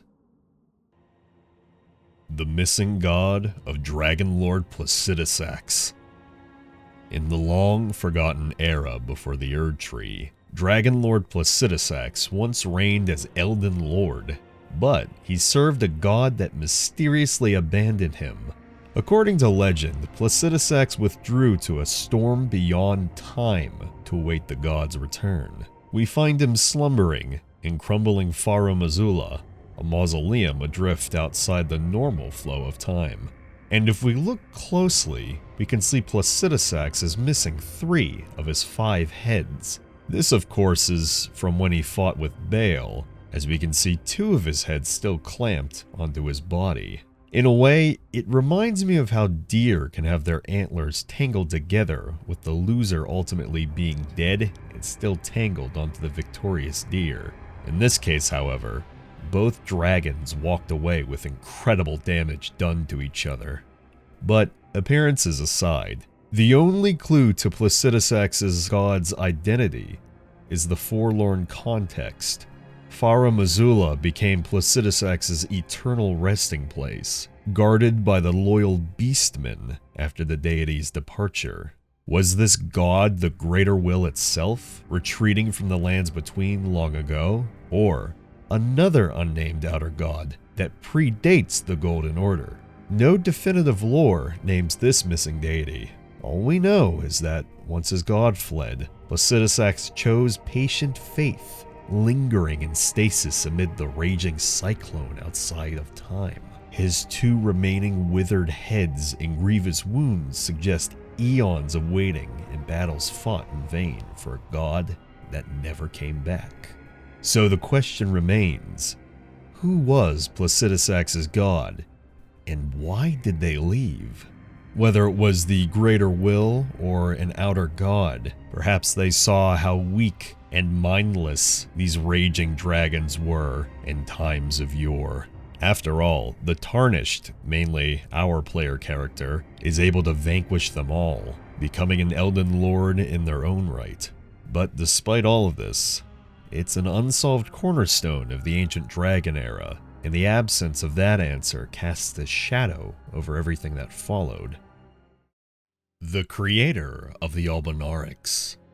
Scattered through Liurnia's swamps and hidden caves are the Albinaurics, sorrowful, man-made beings whose existence poses more questions than answers. Unlike other races, Albinaurics were life forms made by human hands, not by the Erdtree or natural rebirth. They're essentially artificial people, and their entire species is considered an abomination by the Golden Order. Go figure. According to the item description of an Albinauric blood clot, their blood is silver and impure, and untouched by the Erdtree's grace. They have no guiding grace and seemingly no souls that will return to the Erdtree, a fundamental marker of being alive in the Golden Order's cycle. So, who dared to create life, and just how did they do it? The Albinaurics are said to have been created in the Eternal City from a primordial drop of a night-tinged dew. This poetic clue suggests that long ago, the sorcerers of the Nox, the Eternal City's civilization, crafted the first Albinaurics using silver and dark cosmic magic. The Nox and their nightmare of the Eternal City were known for their attempts to make their own sovereigns, or creating a false god in Nokron. This has relations to the Fingerslayer Blade plot. The Albinaurics could have been one of their experiments to forge a new life free of the Greater Will's influence. Supporting this line of thought is the Albinauric shield that bears a dewdrop symbol and notes the primordial drop of dew origin, and Albinauric sorcery, like the Albinauric staff, hinting that their creators imbued them with magic but kept it secret. In essence, silver is the key. The silver tears of the Eternal City that could mimic life, like the Mimic Tear that everyone and their mother used on their first playthrough. Except me. I used another Albinauric, I used Latenna. But they're probably cousins to the Albinaurics. The Albinaurics are forsaken to the lands between by the stars, meaning the cosmos, or the Greater Will's stars, begrudgingly allowed them to exist, but never granted them souls or destiny. The Albinaurics exist in two forms. The first generation Albinaurics look almost human, pale, often with malformed legs and fragile bodies. All first gens have an inherent deformity, this being quoted as, "Their legs will one day fade, and with them, their lives," as old Albus the Albinauric says in-game, when found in the Albinauric village. Indeed, many first-gen Albinaurics are crippled. Their legs don't work from birth or gradually wither into black ooze, with Albus specifically lamenting, "My legs will soon fade, and with them, my life. Alas, this is the immovable fate of all Albinaurics." This built-in flaw suggests the creators couldn't quite perfect the art of making a fully viable being. Something fundamental was missing. Perhaps they lacked souls in the proper sense, or the Erdtree's blessing, hence why the body cannot sustain itself indefinitely. The second generation Albinaurics, however, are very different. They're frog-like, hunched creatures, often wielding clubs or sickles, seen in regions like the swamps and shaded areas, or even in blood swamps. These appear to be a cruder creation, possibly attempts to mass-produce Albinaurics more quickly, resulting in stunted, animalistic beings. They have frog heads and can barely, if at all, speak, unlike first gens who clearly have human-like intelligence. It might be that after the first generation of Albinarchs were deemed failures, or too slow to reproduce since they can't reproduce naturally at all, some sorcerers tried a different method to create a second generation of creatures as shock troops or servants. The existence of Albinarch pots, crafted via Albinarch blood clots, implies one can brew an Albinarch-like being in a jar, which is horrific. But the real question, who specifically was behind their creation? The lore leans to two suspects: the Eternal Cities, the Nox, or the Academy of Raya Lucaria. The Eternal City scenario we've covered fits their motif of night and silver. As for Raya Lucaria, there is some evidence that primeval sorcerers or outcast scholars continued experiments with artificial life. For instance, the Albinarch staff description says it was used by young Albinarchs and allows them to conceal the form of their sorcery, implying there were Albinarch sorcerers hiding their powers at the Academy. Additionally, Loretta, Knight of the Halig Tree, was initially a Carian royal knight who defected to help the Albinarchs. She presumably learned of their plight around Liurnia. But the Knights of the Cuckoo, the Academy's soldiers, conducted a genocidal hunt of Albinarchs, quoted as being persecuted by the Knights of the Cuckoo for their defiled blood. This implies the Academy knew of Albinarchs and saw them as blasphemies to be exterminated, perhaps to placate the Golden Order, or out of their own hubris that only genuine sorceress life should exist. It's possible some within the Academy helped create them, scholars dabbling in forbidden life creation, and then a later generation of scholars tried to wipe the evidence. Without a specific character named, the safe answer is the human hands that made Albinarchs belong to either ancient Nox artisans or magicians of Liurnia, or hell, even a collaboration of both. Maybe even exiled Nox taught Carian sorcerers the art, or the Academy uncovered it themselves. But this remains unconfirmed in-game, rendering the creator of Albinarchs a completely unresolved attribution. It is worth mentioning, too, that Pitia, a Carian servant found in Caria Manor, is himself an Albinarch, one that controls the puppets around Caria Manor. However, much else about his life or creation isn't shown. But we do know why the Albinarchs were considered a failure by their makers. The Albinarch mask item notes the first generation's appearance was quietly deemed a failure. They look almost human, but something about their visage or lifespan was idle and off. Perhaps the goal was to create a new immortal race, or a race that could use primeval current sorcery freely. Yet Albinarchs turned out to be mortal, short-lived, and incapable of reproducing. They also could not harness primeval sorcery without arousing suspicion, as they had to hide their arcane talents. In essence, they had no future unless a miracle intervened. Thus enter Miquella, the Empyrean of the Halig Tree.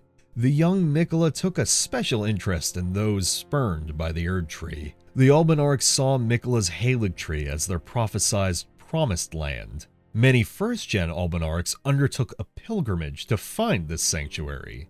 In the village of the Albinarchs, we witness the aftermath of a massacre, likely by the Cuckoo Knights, or Omen Killers, with old Albus hiding in a pot, and young Latenna grieving. They carry with them half of a Halig Tree medallion, a key to reaching Miquella's hidden haven. Latenna, a first-generation Albinarch woman, asks the player to bring her to the Halig Tree, showing how deeply the Albinarchs believed Miquella would welcome and protect them, with Latenna even turning herself into spirit ashes to undertake the journey after her wolf companion Lobo dies. But when we reach the consecrated snowfield and Halig Tree area, we find evidence that many Albinarchs made it there. Unfortunately, they still languish, awaiting an aid that never fully came. The clearest unresolved thread is at the apostate derelict church. There we find a gigantic, motionless Albinarch woman named Philia, often called the Towering Sister.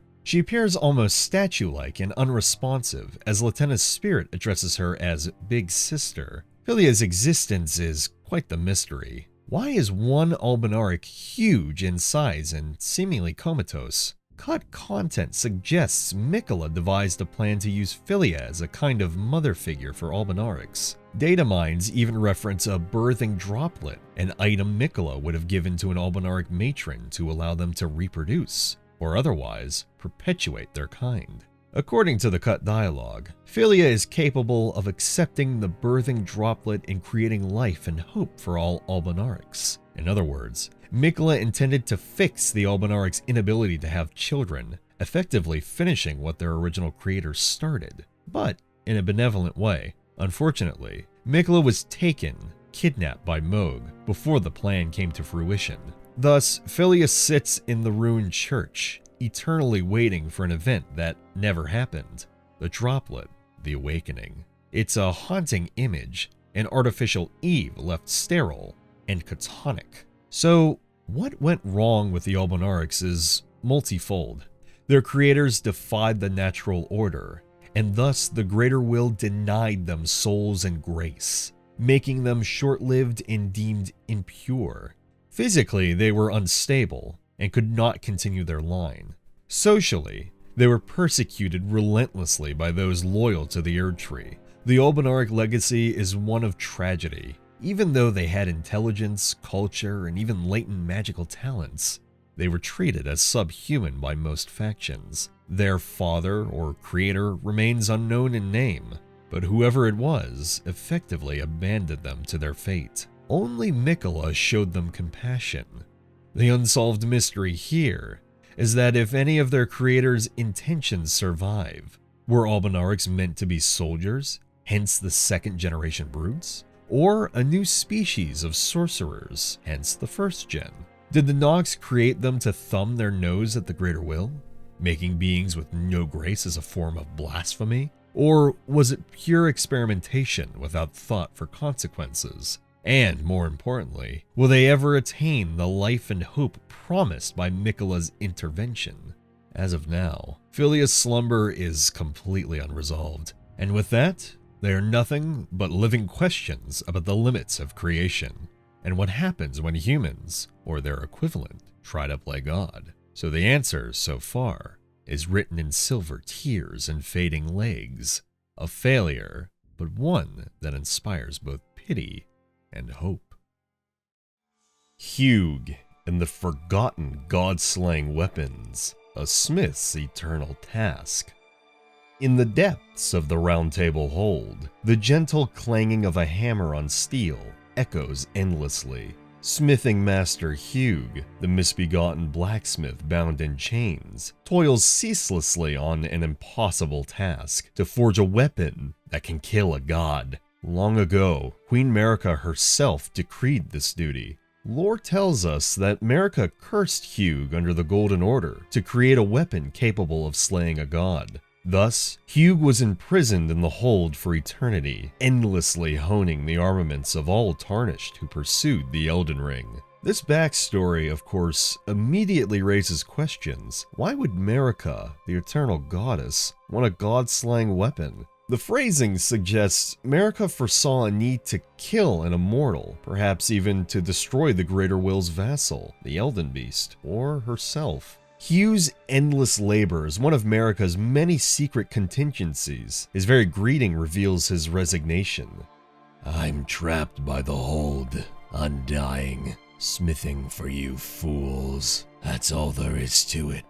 Despite his bitter humor, Hugh shows no hatred for the Tarnished. In fact, he is devoted to aiding them. His mantra is that your kind are meant to challenge the demigods and their god, and as long as you do, he will continue to smith weapons. This unwavering purpose consumes him.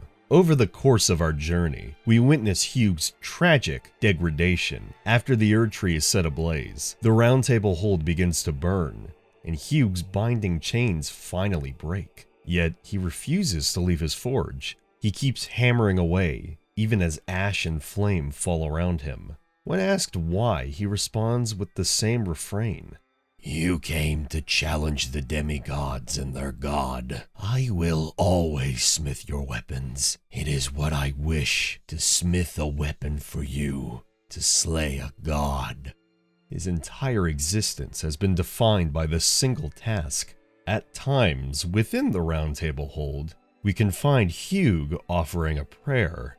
Your divinity, have mercy and grant me forgiveness. The road is yet long. A god is not easily felled, but one day, without fail, you will have your wish. So please, grant me forgiveness, Queen Marika.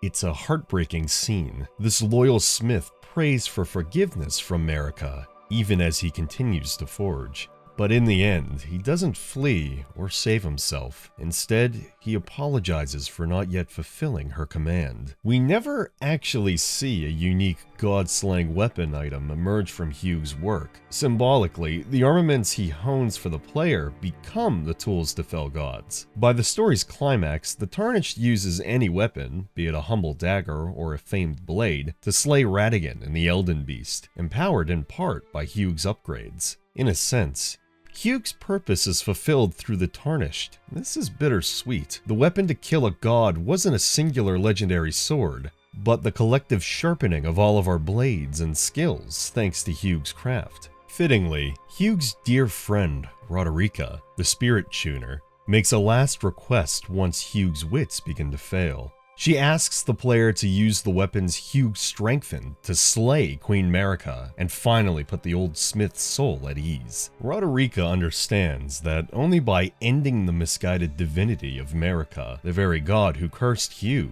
will his obligation be truly fulfilled. The forgotten god-slaying weapon, thus, isn't an artifact we can find in-game, but a grand concept and a testament to Marika's long game. Marika created the Tarnished, with Godfrey being the first, and armed them via Hugh, perhaps knowing one day a Tarnished would confront the gods themselves. In effect, Marika embedded a subversive kill switch within her own order. Hugh's story casts Marika in an ambiguous light. Was she contrite or far-sighted enough to engineer her own potential downfall? After all, she herself shattered the Elden Ring. So perhaps Hugh was imprisoned shortly before the shattering, or he could have been a long-standing smith for the Golden Order. Regardless, we only have inferences. And again, that's not even to speak of the god-slaying weapon, or weapons in this case. In fact, the weapon could have been meant for a different god even, like the Greater Will's Beast, or even an outer god. The item descriptions and dialogues firmly establish this scenario. Marika bound Hugh to this task ages ago, and he labored eternally until a Tarnished came along to put his work to use. It's a rare instance of Chekhov's gun in Elden Ring's lore that is never explicitly shown firing, yet we feel its result when the final god falls. In the end, Hugh remains at his melting anvil, memory gone, still mumbling that his weapons need to slay a bloody god. His weapons live on only through the Tarnished's victory. This unsung hero's plight underscores the hidden threads Marika wove, and the tragic devotion of those caught in them. Hugh's fate leaves us pondering Marika's true intentions. Did she ever truly want the order she created to endure? Or did she always plan for her impure elements, the misbegotten smith and the Tarnished exiles, to topple the very gods? Or did she simply lose her mind when Godwyn was murdered, thus in turn causing the shattering? These answers lie buried in silent characters like Hugh, who without complaint served a grand, secret purpose until the very end. Needle Knight Leda, last of the Halig Tree. Within the tales of Shadow of the Erd Tree, a figure emerges from the shadows of history. Needle Knight Leda, reputedly the final member of an order of knights sworn to Miquella of the Halig Tree. Leda's epithet, Needle Knight, refers to Miquella's famed creation, the unalloyed gold needle, a symbol of resisting Outer God's influence. As such, the Needle Knights were devoted to protecting Miquella's ideals of purifying the world from external corruption. All her compatriots are gone by the time we meet her, which immediately imbues her story with tragedy and zealotry. According to accounts from the realm of shadow, Letta was personally guided by Miquella into that dark realm alongside a group of his followers. All of them, Letta included, operated under the influence of a powerful charm, compelling absolute loyalty to the Empyrean. In the realm of shadow, Letta and her fellow knights followed a trail of mysterious crosses left by Miquella, clues in his quest for the Gate of Divinity.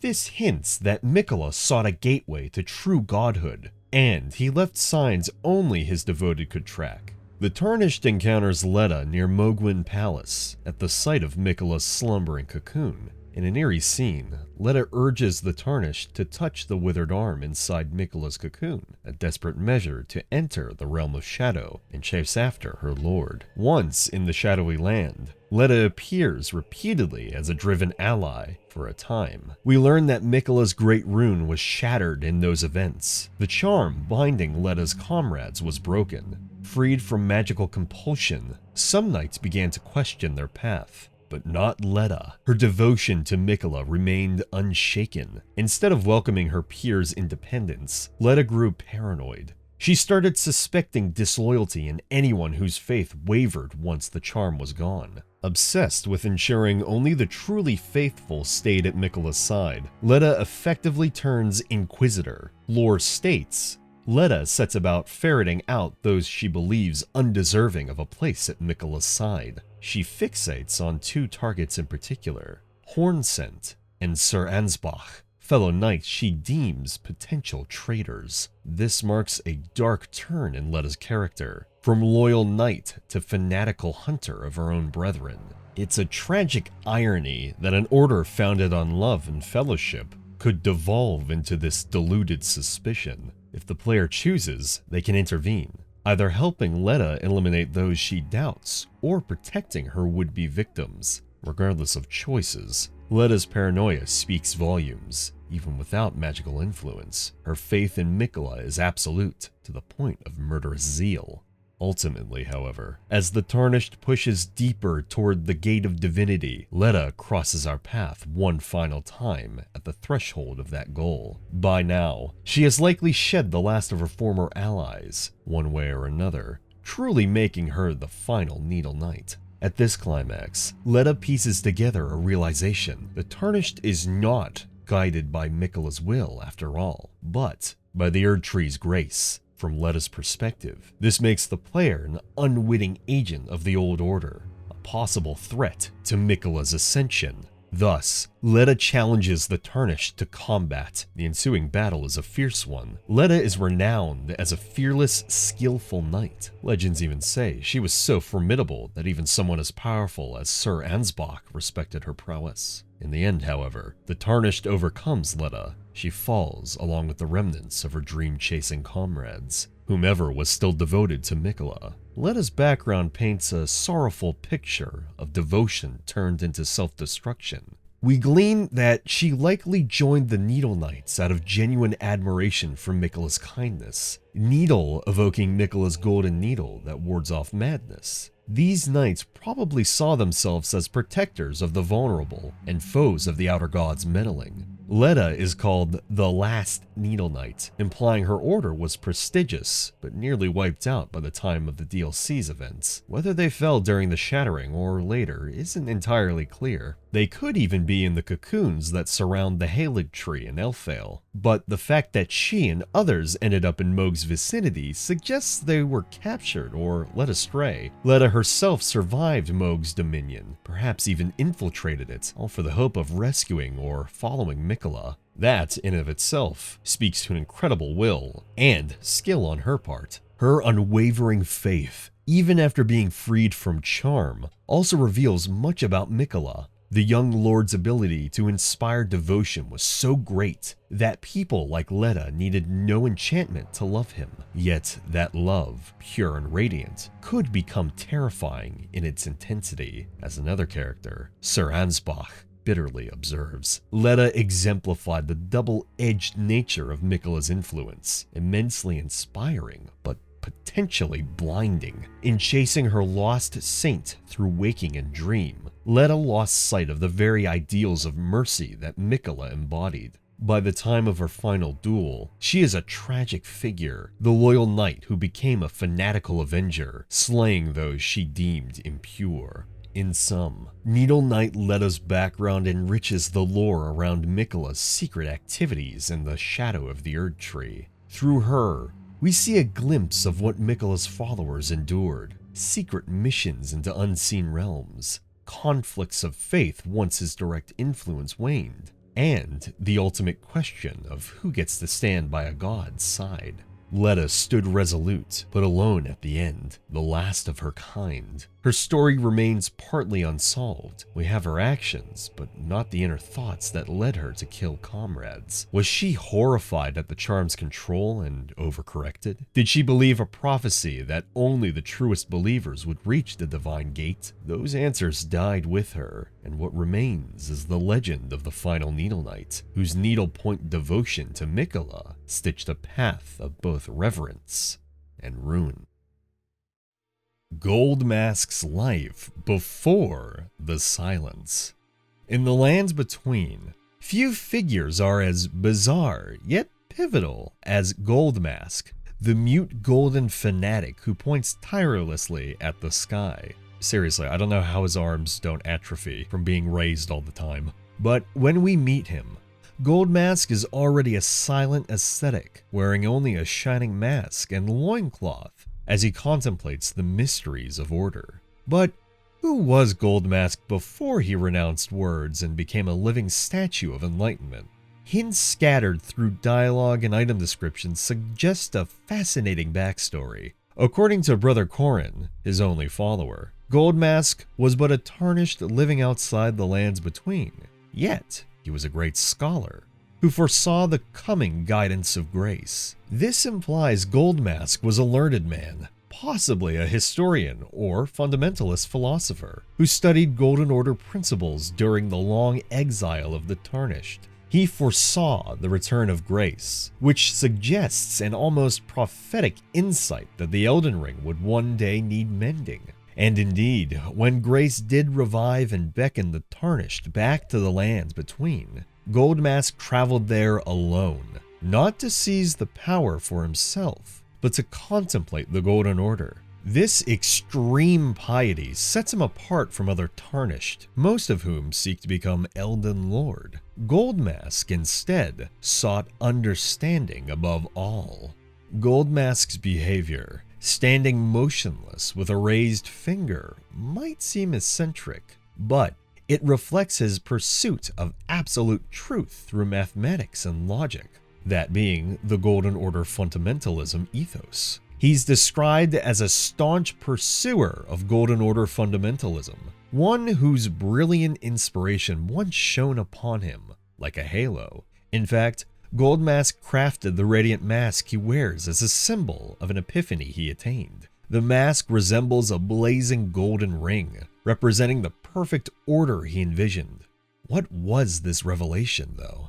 Late in his quest, we learned Goldmask discovered a fatal flaw in Marika's Golden Order. The mending rune of perfect order, found on Goldmask's corpse, encapsulates his insight. A rune of transcendental ideology, which attempts to perfect the Golden Order. The current imperfection of the Order, or instability of ideology, can be blamed upon the fickleness of the gods, no better than men.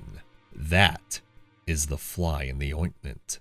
In other words, Goldmask deduced that the Golden Order's grand ideal was corrupted by the flawed wills of its gods, namely Marika and Radagon. Their personal whims and emotions introduced chaos into what should have been a perfect logical system. This understanding drove Goldmask to formulate a remedy, a rune of perfect order that would remove the taint of individual ambition, the fickleness from the order itself. Considering such a radical philosophy, Goldmask may have once been a cleric or intellectual in Leyndell's pre-Shattering Society, someone with deep knowledge of fundamentalism, and also the nerve to question the Order's holism. Perhaps he was a noted sage who grew disillusioned with the dogma that Marika is infallible. The fact that Goldmask almost immediately recognized the significance of Radagon's secret that Radigan Ismerica, when we, the Tarnished, tell him, supports this. And once we reveal that truth, Goldmask is said to fall into deep despair, realizing the Golden Order was built on a paradox. One can imagine that prior to becoming this silent golden figure, Goldmask might have been an outspoken philosopher whose critiques were not welcome in orthodox circles. It's even possible his vow of silence was a deliberate choice after a moment of enlightenment, an attempt to remove his own human fallibility from the equation and exist purely as a vessel of the truth he sought. Pretty based, honestly. And by stripping himself of everything, name, voice, clothing, except that signature golden halo mask, he's at this point lived as an almost inhuman symbol of order. Tellingly, the mask's design signifies both the brilliant inspiration he received and the vision of a ring he will surely find at the end of his pursuit. Essentially, the perfect order he hoped to achieve. In life, Goldmask spoke through gesture and through Corrin's interpretations. We learn that his every finger movement was an encoded equation describing the cosmos. Brother Corrin notes in awe, and later in horror, how Goldmask's finger calculus began to unravel fundamental truths that even the Golden Order scriptures couldn't answer. Ultimately, Goldmask's past remains an enigma, fitting for a man who erased his identity in service of a concept. We do know that he was a Tarnished, so likely one of Godfrey's exiled followers originally, and that he possessed a towering intellect and faith in the Greater Will's law. Whether he had a name or position before adopting Goldmask is unknown. Some, however, have speculated that he could have been a pre-Shattering Era genius, similar to other real-world mathematicians who were both mystics and scholars, with, of course, Goldmask being Elden Ring's version of a mathematical saint. But what little the game explicitly says, a scholar outside the lands between, devout fundamentalist, suggests he had no great title or lineage. His nobility is in wisdom, not blood. In the end, Goldmask died achieving his life's work, the Rune of Perfect Order. It's a testament to a mortal who peered behind the curtain of divinity and found the logical path to fix a broken world. Yet, the irony is so poignant. To do so, Goldmask had to sever himself from normal life, essentially becoming a mute oracle. His life before that transformation is lost to history, another unsolved mystery. But its echoes are felt in the perfect order he left behind, a final proof written in the language of the gods. Who were the ancient astrologers before Raya Lucaria? Long before the glintstone sorcerers of Raya Lucaria raised their academy, there were the astrologers, stargazers whose wisdom laid the very foundation of Liurnia's magical heritage. These ancient astrologers were human sorcerer scholars from a bygone age, revered for their knowledge of the stars and the primeval current of magic. In effect, they were the precursors to the Carian royal family and the academy. References to them are sprinkled throughout lore. The Carian princesses are called heirs of the ancient astrologers, and runes in the mountaintops of the giants indicate that astrologers had settlements alongside the fire giants long ago. For a moment, imagine the era. This is likely pre-Erdtree or early Erdtree age, when the stars and the cosmos reigned supreme in magical practice. Back then, sorcery was not about golden order or faith. It was about observing the cosmos to harness its power. The astrologer's starting class, one of the origins we can choose, is a direct nod to this legacy. It implies a scholarly people who studied glintstone sorcery at the academy in modern times. But the name astrologer itself harkens to those who looked to the night sky for guidance. In the founding reign of stars sorcery, described as the eldest primeval sorcery, said to have been discovered by an ancient astrologer, we have a key link here. This legendary spell, which calls a rain of starry lights, was found in the mountaintops and is attributed to an astrologer of old. This suggests the ancient astrologers dwelt in the high places, the mountaintops, for clear stargazing, and there they unlocked primeval currents of magic from the stars. The stargazers' runes in the mountaintops further flesh out their identity, a runed settlement in the western mountaintops of the Giants, seemingly once inhabited by ancient astrologers. Here, significantly, we find the spirit of a possibly young astrologer girl, the jellyfish, Aureliette, waiting for her sister, the jellyfish spirit Ashes that Roderica gave us. This tells a haunting human element, showing that real communities of astrologers lived up on the mountains, families and all. The mountaintops were sacred to them, likely because it's closer to the cosmos and far from the Erdtree's latter center of power. This positions the astrologers as contemporaries of the fire giants. In fact, it's plausible the astrologers predate Marika's Golden Order entirely. They could have been active during the time of the Crucible, when life was mixed and primordial, or during the early Erdtree time, but separate from the budding Golden Order. One might ask then, did the ancient astrologers have any political structure? The answer is hinted through Renala and the Carian lineage. Lore strongly hints that Queen Renala of Caria was herself one of the last true astrologers before the practice evolved. One source states, Renala was one of the ancient astrologers, and her prowess was so great that she founded a royal family, the Carians. If Renala is an ancient astrologer, that means she carried on their star-driven sorceries, particularly the full moon magic, which is a branch of primeval current. The Carian royal family, tracing back to the astrologers, also explains why their crest is the star and moon, and why Liurnia's throne was in the hands of sorceress astrologers. So basically, the ancient astrologers eventually became the Carian royals. Perhaps Renala's mother or ancestor was an astrologer from the mountaintops who migrated to Liurnia. They established a house in Liurnia, where the star magic met the glintstones found in the region. Rea Lucaria was built with the combined knowledge of these astrologers and the power of the glintstones. And indeed, the Academy of Rea Lucaria was co-founded, or at least heavily influenced by these astrologers. The scholars of the Academy revere Lusat and Azur, two ancient sorcerers who sought the primeval current. They themselves are continuing what the astrologers started. However, in the Academy, and eventually, the primeval current was considered heresy by mainstream scholars, which is ironic, considering it's basically the original magic of the astrologers. But at this point, it's now considered too dangerous or extreme. This suggests the original astrologers' teachings were eventually restricted as the Academy formalized. But why? Possibly because the Golden Order's influence grew, and they wanted sorcery to be more control-oriented and less cosmic. So, the ancient astrologers became almost mythical forebears by the current era. The astrologers also appear to have ties with other groups, possibly found within the Eternal Cities. The people of Nokron and Noxtella had their own fascination with the stars. After all, they wanted their own night sky. It's conceivable the astrologers had contact or rivalry with the Nox of the Eternal Cities, since both dealt with stars, one on the surface, one underground, making fake stars. The Greater Will actually punished the Eternal Cities with a meteor. The ancient astrologers may have harvested such fallen stars, the glintstone crystals, to amplify their magic.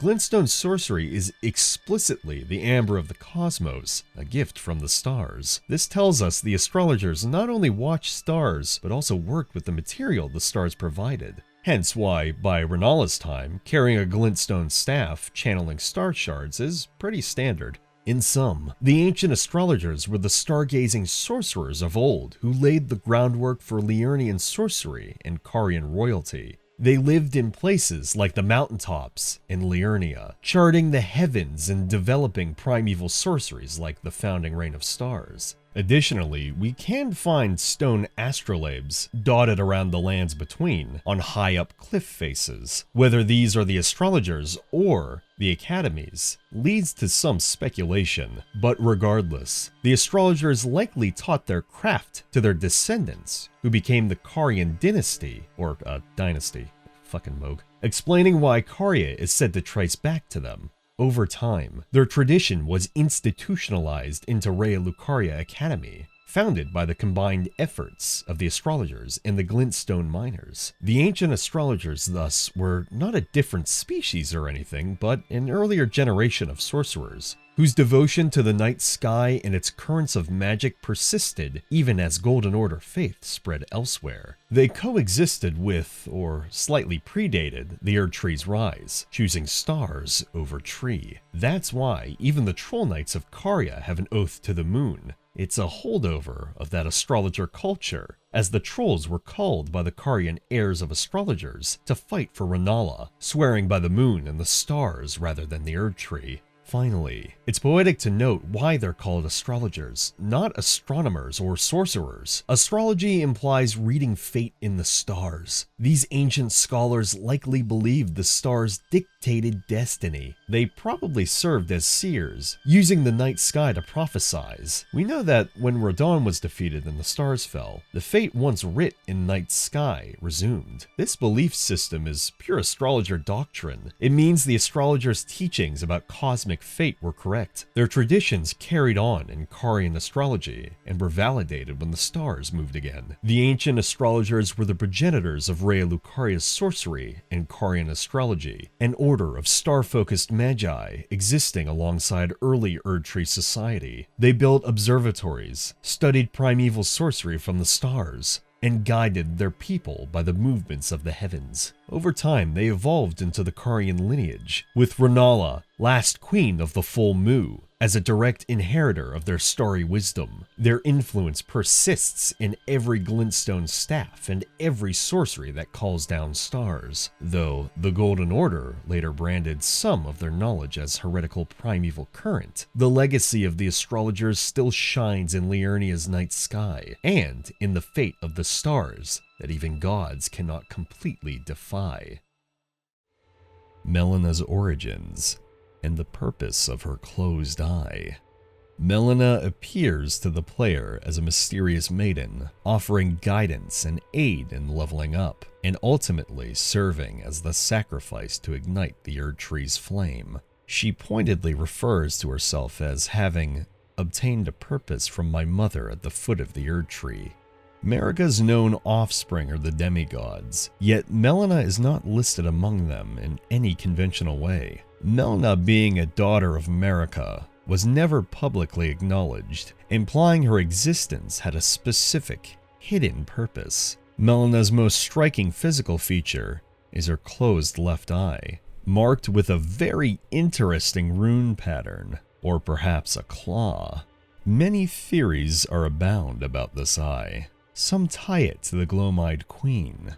It's hard to figure, but potentially this isn't the case. However, in the Frenzied Flame ending, Melina appears with her eye open, displaying a blue glow and resolve to hunt the player down after becoming the Frenzied Lord of Flame. This indicates Melina withheld whatever power or curse lies in that eye until the very end. Could it be that her eye harbors the rune of death, or a fragment of it, given Marika's involvement with destined death via Malekith?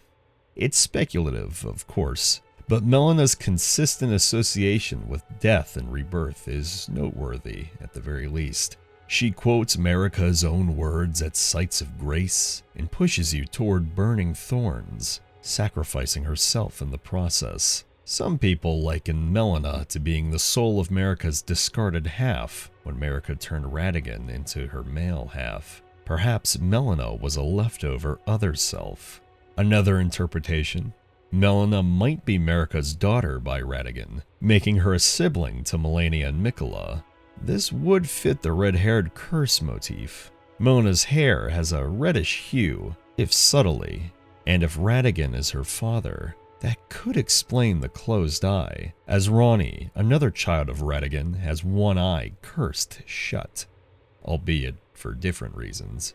Ultimately, Melina's backstory is never fully revealed. We know what she must do, which is kindle the flame, but not why she exists. Oh god, that got really philosophical. As an NPC, she vanishes after her purpose is fulfilled, leaving us wonder if she truly died, or if she lives on in spirit.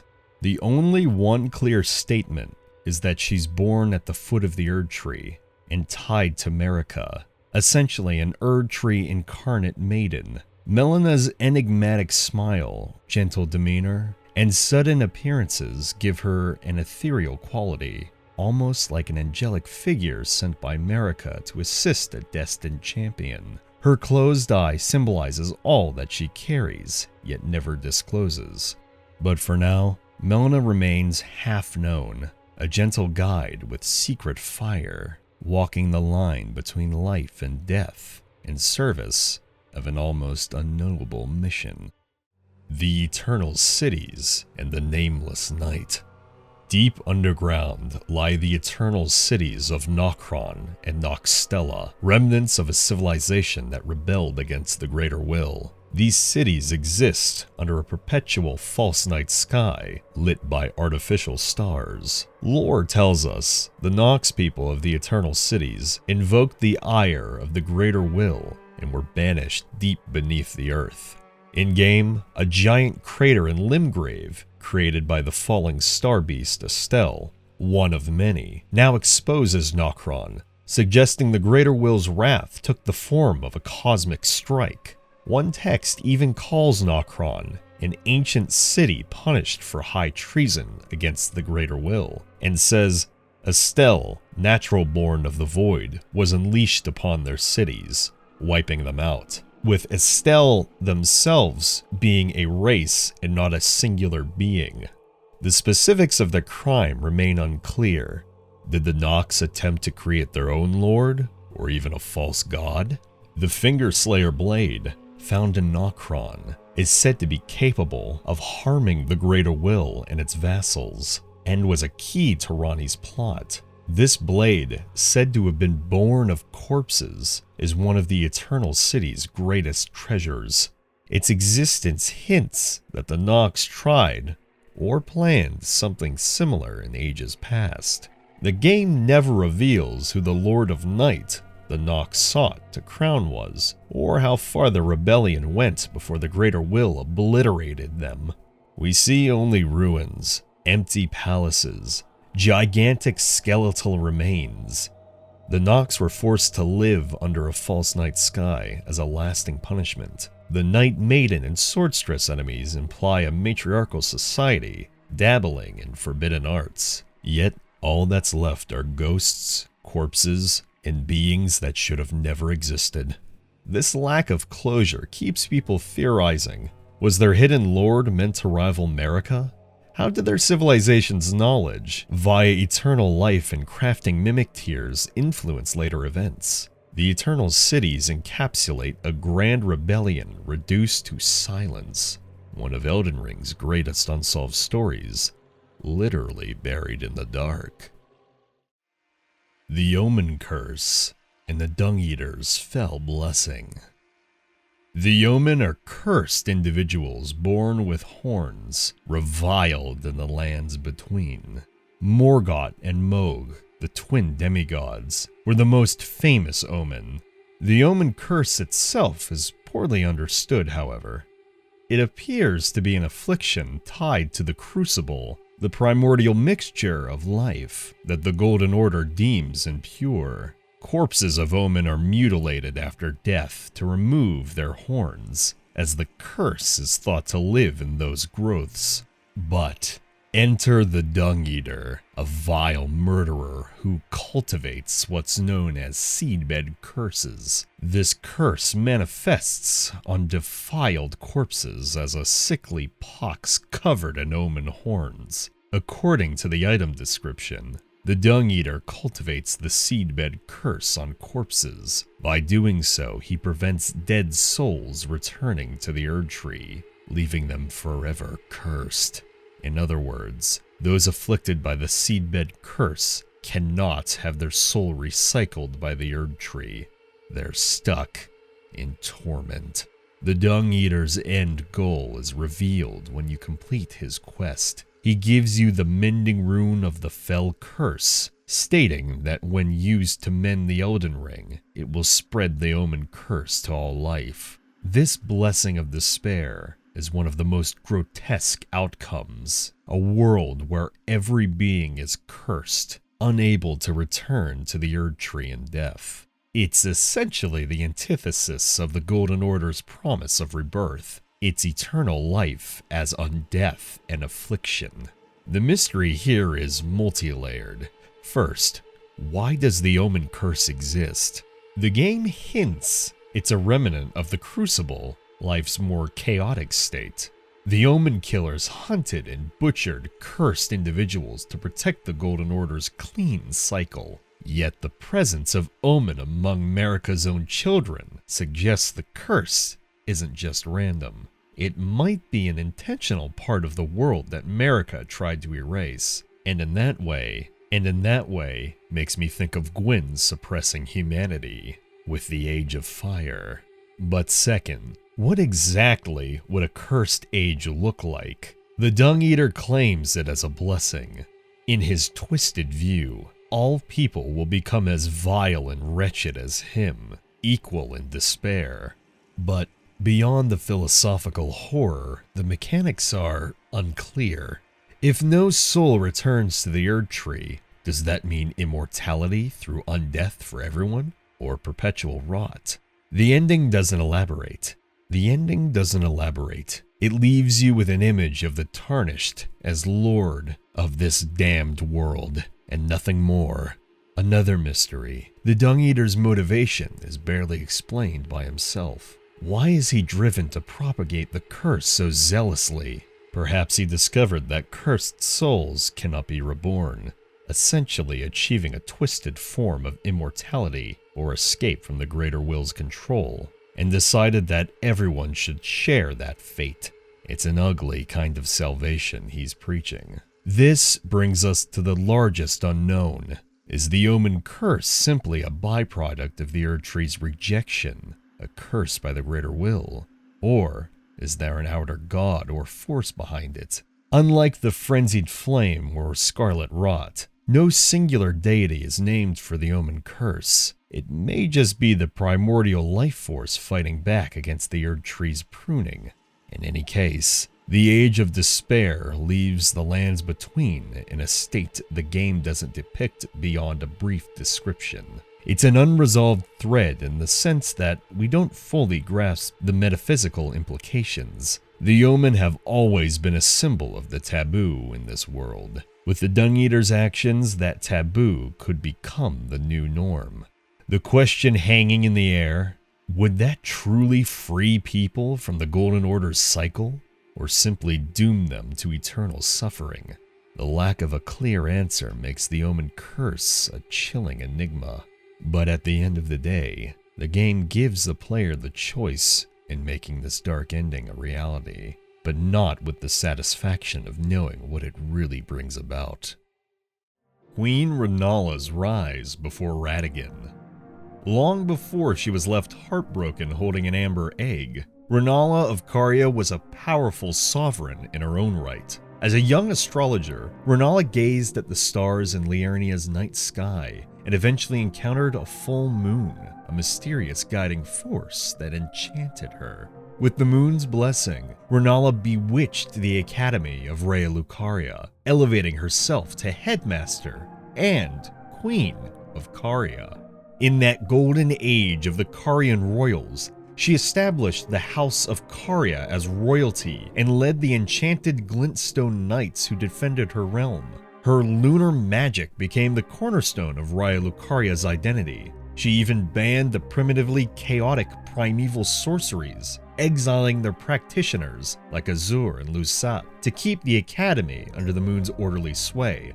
By the time the Liurnian Wars began, Renala had forged Caria into a formidable independent power. She met Queen Marika's champion, Radagon, in battle, not as a damsel, but as a proven sorceress general whose 20 Carian knights, each a master of enchanted sword sorcery, who could hold their own against entire armies of Leyndell. Renala's pre-Radagon reign hints that her moon was more than a mere celestial body. It might have been an outer god or divine force that chose her as its empowered champion. After all, the moon sorcery she discovered is said to dispel other sorceries and command the night, implying some higher power at play. This lunar magic, perhaps stemming from a god of the dark moon, shaped Renala's beliefs and her rule. She revered the moon and stars even as the Erd Tree's influence grew,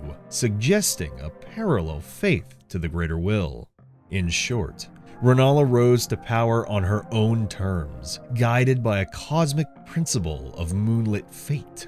Only later would Radagon's entrance into her life entwine Karya with the larger Golden Order. Renala's early story reminds us that outside the Erd Tree's shadow, other powers, like the moon, held sway, and that she was a queen long before becoming a pawn in the drama of Marika and Radagon.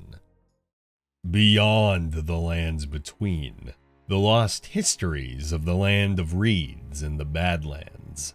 When we awaken as a tarnished in Elden Ring, we assume the lands between are the center of everything, the stage of gods and demigods. Yet the game makes it clear that a whole wider world exists outside this central land. We hear tantalizing references to distant countries, the land of reeds, the Badlands, foreign regions where our fellow Tarnished and other characters hail from. Though we never travel to these places in-game, they are rife with conflict and lore. The land of reeds is referenced whenever you encounter a warrior in samurai-like attire. It's essentially Elden Ring's equivalent of a Far Eastern realm, likely inspired by medieval Japan. According to the official lore entry, the land of reeds is said to be a place locked in a long and miserable civil war, which over time has caused its alienation from neighboring nations and left the entire land succumbed to a blood-soaked madness. In short, the land of reeds has been in a constant state of war,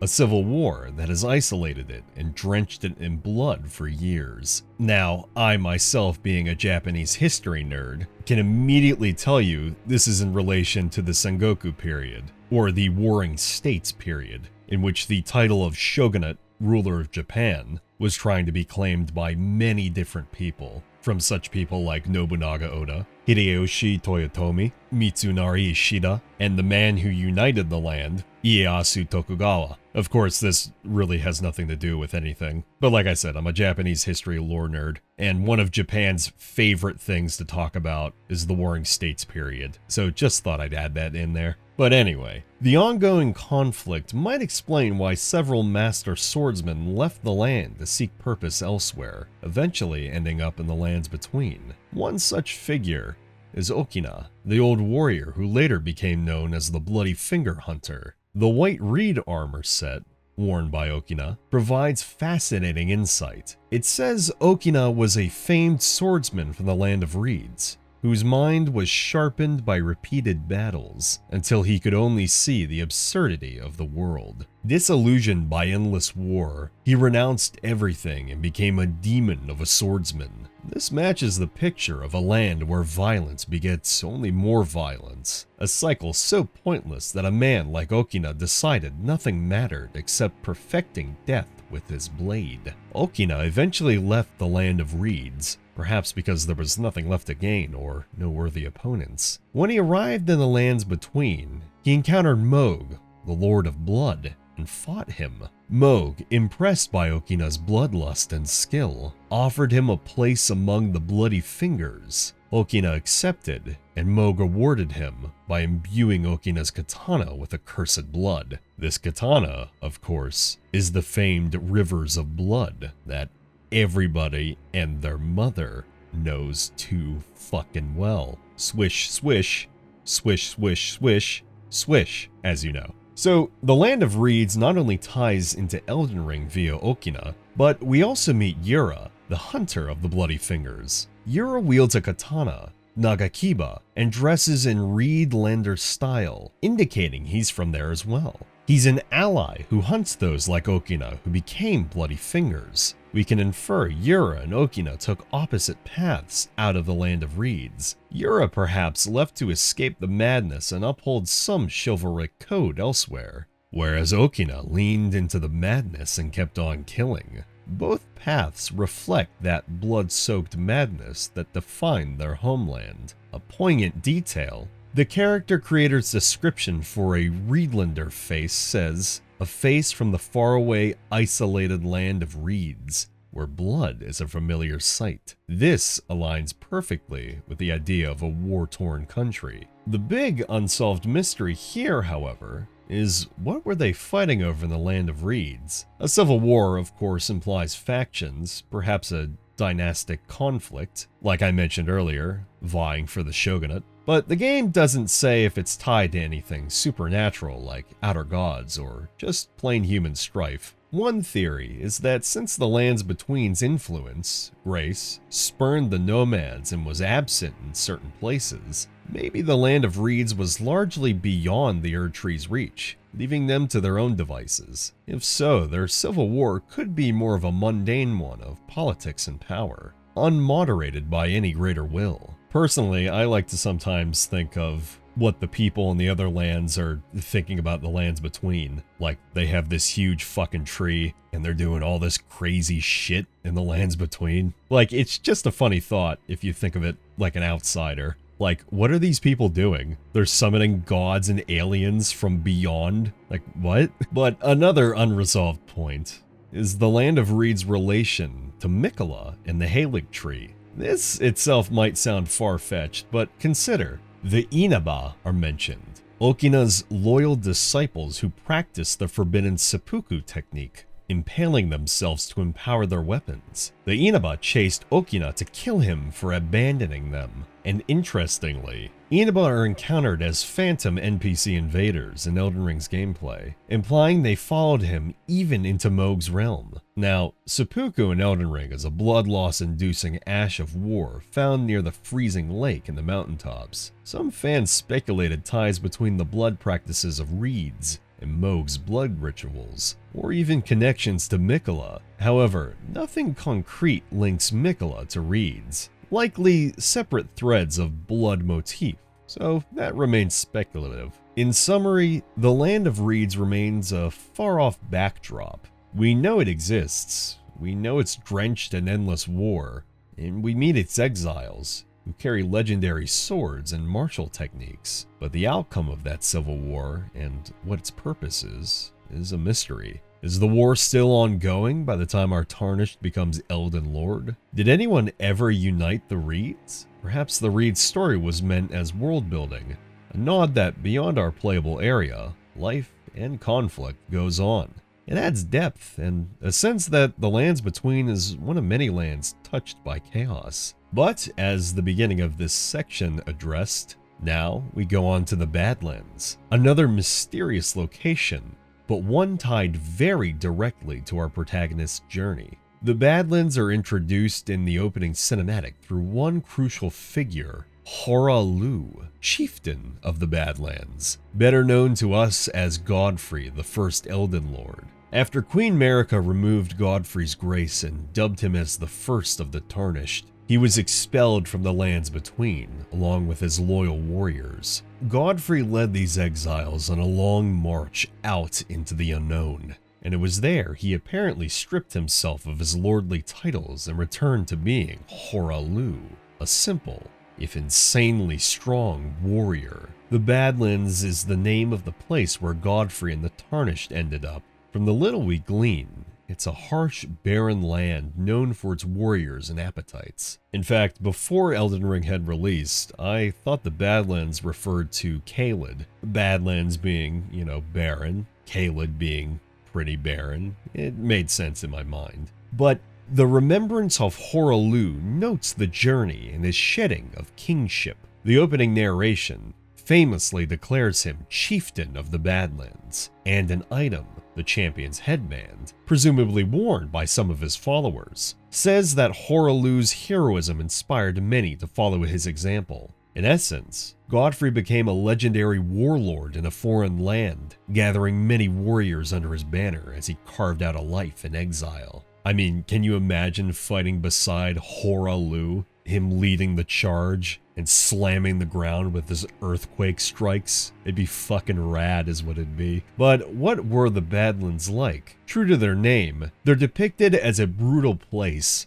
a key detail being exalted flesh, the consumable item that boosts attack. It's said to be a delicacy of the Badlands, eaten by its heroes. Exalted flesh is basically a lump of raw, processed meat soaked in a medicinal solution. The idea that in the Badlands, the greatest fighters chow down on mystery meat for strength paints a picture of barbarian culture. Exalted flesh, of course, being people. Again, as they say, survival of the fittest, might makes right. It fits perfectly with Hoarlu's character, who famously revels in the tremendous emotional exhilaration of raw combat. It also resonates with the trope of berserker tribes who consume flesh or blood to gain battle frenzy. The Badlands are not shown on any map, so we don't know their exact location relative to the lands between.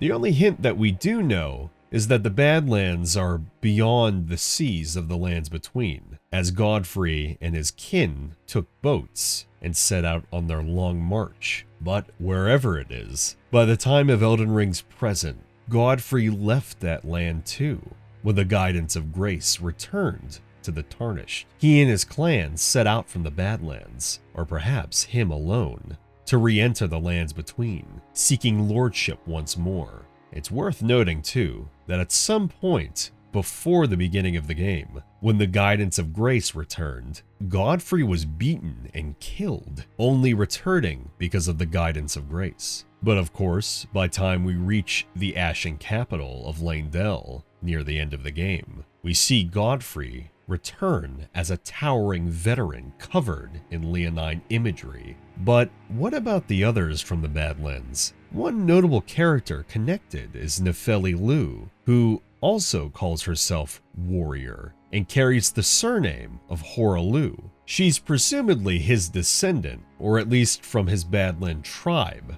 meaning that she could be a daughter or simply adopted into the name by being a great warrior of her tribe. Nefeli mentions fighting alongside her warriors in the Badlands before being brought to the lands between by fate. She identifies as a warrior of that ilk, proud and battle-hardened. Her presence indicates the Badlands produced multiple generations of fighters who eventually trickled back into the lands between. If we follow her quest, she potentially becomes ruler of Limgrave, a poetic turn where a Badlands warrior comes to govern part of the Golden Order's territory, perhaps bringing a more grounded, people-focused leadership. The unsolved facets of the Badlands mostly revolve around what happened there after Godfrey left, and what that land truly is like. Is it now leaderless? Or did another chieftain rise after Hoarlu departed? Are the Badlands simply a wasteland of wandering tribes? Or was there ever a kingdom?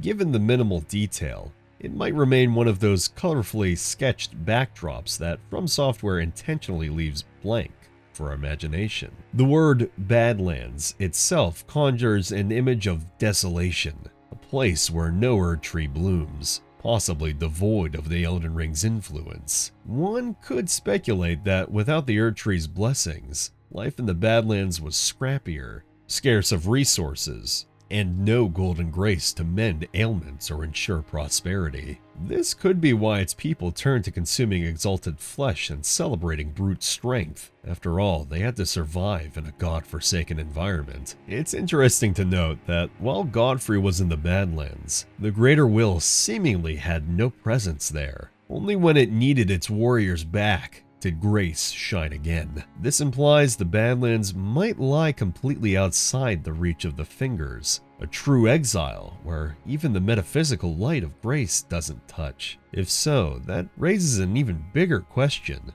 What other gods or powers might hold sway in lands beyond? The game doesn't delve into that, but it's a tantalizing thought.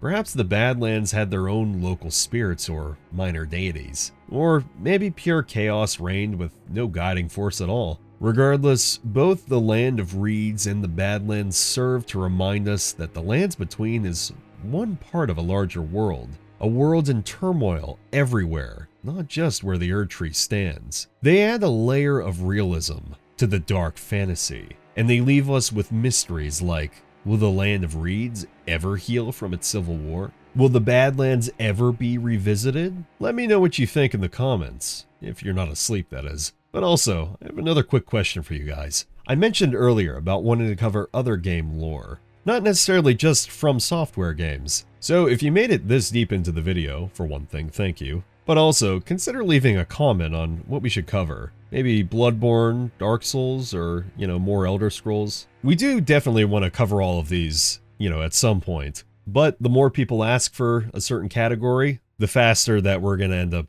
getting on that. So yeah, let us know in the comments. Crumbling Farum Azula and the Storm Beyond Time. Farum Azula is a floating ruin, frozen in an endless tempest. Time behaves strangely here. Runes hover in mid-collapse, and thunder reverberates eternally. Placidusax's remembrance calls it the heart of the storm beyond time, implying that this shattered city exists outside the normal timeline. The architecture and presence of ancient dragons and beastmen suggest a world left behind when the Erd Tree's age began. But according to surviving lore, after Placidusax's god fled, Farum Azula essentially became his mausoleum, preserved apart from history. The flow of time in Farum Azula is a riddle. Bodies turn to stone mid-motion, and gravity itself seems in flux with islands suspended in the sky. Is Farum Azula caught in an eternal present, or perhaps looping through its final moments endlessly? The truth remains elusive, making Farum Azula the resting place of the last ancient lord, one of the oldest Elden lords, and one of Elden Ring's most haunting, unanswered questions. The Wandering Mausoleums, tombs of the soulless demigods. We begin with a quote. The mausoleum prowls, cradling the soulless demigod. O Marika, Queen Eternal, he is your unwanted child. These haunting words, mentioned by a spirit at the Church of Pilgrimage, capture the eerie essence of Elden Ring's wandering mausoleums. These giant moving chapels roam the landscape on cracked stone legs, bells tolling in mourning with each thunderous step. We, the Tarnished, mostly know them for a practical function. They allow the duplication of remembrances, the runic power of slain demigods, but their existence implies a larger lore mystery. Who or what lies entombed within these walking sepulchres, and why do they wander? According to item descriptions and visual clues on the mausoleum knights who guard them, these edifices are intimately connected with demigods who live in some state of undeath. The mausoleum knights and soldiers attending them are all headless, having ritually beheaded themselves to serve their masters in death. Their shield is emblazoned with the symbol of a sun in eclipse. The knights' great shields explicitly state, the eclipsed sun, drained of color, is the protective star of soulless demigods. It aids the mausoleum knights by keeping destined death at bay. This tells us that at least one demigod interred in a mausoleum is soulless, a living corpse, spared or denied the peace of true death. The Golden Order's priests knew that a sun in eclipse, a darkened lifeless sun, symbolized this cursed state, and they adopted it as the sigil for these moving tombs. Now, soulless for one thing, immediately makes me think of Godwyn. In fact, there's even a wandering mausoleum found in the deep-root depths right next to his body. However, as we know, Godwyn's body is located right within the deep-root depths, so the body found in that mausoleum absolutely couldn't be his. But of course, that begs the question then, who were these bodies? Before we answer that, let's go back to the question of the wandering mausoleums. Why are they spread across the lands between? Not all of them correlate to known demigod deaths. Some mausoleums wander in remote places like the mountaintops or the Weeping Peninsula, far from any famous battlefield. Intriguingly, there are two variants, one with a bell ringing mournfully with each step, and ones without. Gameplay-wise, the bell-less mausoleums cannot duplicate the powers of the major shard-bearing demigods like Godric or Morgoth, only lesser remnants. In lore terms, this suggests a hierarchy. Perhaps mausoleums with bells carry the more eminent or powerful remains. The echoing bell, a dirge for a fallen prince or princess, while the silent ones carry lesser kin or champions. And as a sidebar too, there is a whole thing about bells making noises and spirits. There's a lot of reference to this in Bloodborne, so maybe there's something there as well. It's been a while since I've looked at Bloodborne lore in the Japanese translations, so just some speculation there. But it is worth noting, we fight no actual enemy inside the mausoleums. We only find a solemn, headless corpse on a dais. This could be the preserved bodies of demigods or revered heroes from ages past, awaiting a resurrection or simply preserved as a memorial. The constant, aimless wandering might imply they are stuck in a ritual holding pattern, kept outside the natural flow of life and death. Consider the implications. The Golden Order's removal of the Death Rune, Destined Death, means that when Godwyn was killed by Destined Death, his body couldn't properly return to the Erd Tree. The Mausoleum Knights seem dedicated to preventing Destined Death from finishing the job. Their gear description reads, "Armor worn by headless knights who endlessly guard the wandering mausoleum. The wing-shaped ornaments on its back evoke the Death Bird, a self-inflicted curse that ties the spirits of these loyal knights to the land, having willingly beheaded themselves so that they may serve their masters in death. These knights deliberately became undead guardians. Moreover, their cape ornamentation referencing death birds and their eclipse shields together suggest an entire operation sanctioned to defy the normal cycle of death. In essence, these knights and their walking chapels are keeping their demigod charges in a state of suspended death, neither alive nor truly dead. It's a tragic irony. By trying to cheat death for her offspring or followers, Marika created an even more abominable state. Are there other demigods who lost their soul or lives and ended up entombed this way? The existence of at least 7 wandering mausoleums in the lands between suggests multiple important figures were given this treatment. And of course, that's not even to mention the remembrance duplication coffins found within the realm of shadows. Regardless, their identities yet remain unknown. The Eclipse Crest Heater Shield's description, however, gives a slight clue. The sun in eclipse is said to be the symbol of the Wandering Mausoleum, where the soulless demigods slumber. Note the plural, demigods, implying perhaps each mausoleum holds a demigod's body. Slumber here, however, is an eerie word.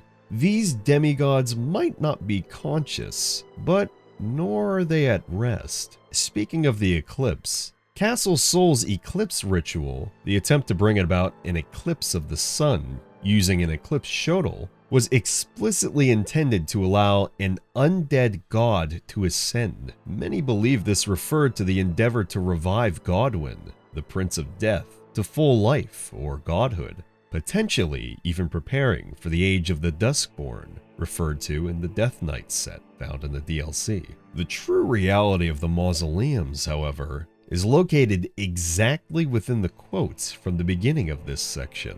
The mausoleum prowls, cradling the soulless demigod. O Marika, Queen Eternal, he is your unwanted child. After a bit of my own personal digging to help with my buddy's research, I found something fairly huge here. The Japanese translation of this line for unwanted more accurately means out of wedlock. The bodies entombed could very well be Marika's children she had outside of her marriage to Godfrey. The time frame for this could be at any point, however. Before their marriage seems just as likely as during or even after Godfrey was banished, but before Ratigan arrived at Marika's side before the shattering. That we can probably assume. If this seems like a huge revelation and a jump to conclusions, it's worth noting that while it could be used to defame Marika, the Hornsent Grandam, found in the Realm of Shadows, says this when we first meet her.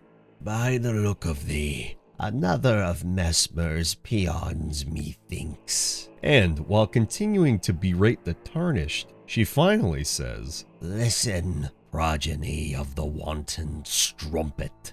Let's break this down. Progeny is a descendant or the descendants of a person, animal, or plant. Wanton refers to a deliberate, cruel, or violent action. And the key word here, strumpet, refers to a woman who has had many casual sexual encounters or relationships. So, with the Grandam assuming we're a warrior of Mesmer, a child of Marika, this could be what she's referring to, a bastard of Marika. But if you choose not to believe this line of thinking, the Japanese translation stands. The unwanted child or children refer to these bastards of Marika. The deeper question here is who they really were and why Marika would want to silence them. The most likely assumption is that Marika wanted nothing ruining her reputation in the eyes of the people of the lands between. The gods, after all, are fickle, constantly thinking only of themselves. But for now, these lumbering structures remain one of Elden Ring's most haunting sights and unanswered questions. We have clues: the Eclipse iconography, the Headless Guardians, and whispers of unwanted children of Marika, but we don't know who they really were. The wandering mausoleums carry the weight of sins against the natural order, a burden literally etched in stone and bone, trudging endlessly under a darkened sun. Needle Knight Leda, last of the Halig Tree. Within the tales of Shadow of the Erd Tree, a figure emerges from the shadows of history. Needle Knight Leda, reputedly the final member of an order of knights sworn to Miquella of the Halig Tree. Leda's epithet, Needle Knight, refers to Miquella's famed creation, the unalloyed gold needle, a symbol of resisting Outer God's influence. As such, the Needle Knights were devoted to protecting Miquella's ideals of purifying the world from external corruption. All her compatriots are gone by the time we meet her, which immediately imbues her story with tragedy and zealotry. According to accounts from the Realm of Shadow, Leda was personally guided by Miquella into that dark realm alongside a group of his followers. All of them, Leda included, operated under the influence of a powerful charm, compelling absolute loyalty to the Empyrean. In the Realm of Shadow, Leda and her fellow knights followed a trail of mysterious crosses left by Miquella, clues in his quest for the Gate of Divinity. This hints that Miquella sought a gateway to true godhood, and he left signs only his devoted could track. The Tarnished encounters Leda near Mogwin Palace, at the site of Miquella's slumbering cocoon. In an eerie scene, Leda urges the Tarnished to touch the withered arm inside Miquella's cocoon, a desperate measure to enter the Realm of Shadow and chase after her lord. Once in the shadowy land, Leda appears repeatedly as a driven ally for a time. We learn that Miquella's great rune was shattered in those events. The charm binding Leda's comrades was broken. Freed from magical compulsion, some knights began to question their path. But not Leda. Her devotion to Miquella remained unshaken. Instead of welcoming her peers' independence, Leda grew paranoid. She started suspecting disloyalty in anyone whose faith wavered once the charm was gone. Obsessed with ensuring only the truly faithful stayed at Miquella's side, Leda effectively turns Inquisitor. Lore states, Leda sets about ferreting out those she believes undeserving of a place at Miquella's side. She fixates on two targets in particular, Hornsent and Sir Ansbach, fellow knights she deems potential traitors. This marks a dark turn in Leda's character, from loyal knight to fanatical hunter of her own brethren. It's a tragic irony that an order founded on love and fellowship could devolve into this deluded suspicion. If the player chooses, they can intervene, either helping Letta eliminate those she doubts or protecting her would-be victims. Regardless of choices, Letta's paranoia speaks volumes. Even without magical influence, her faith in Mikola is absolute to the point of murderous zeal.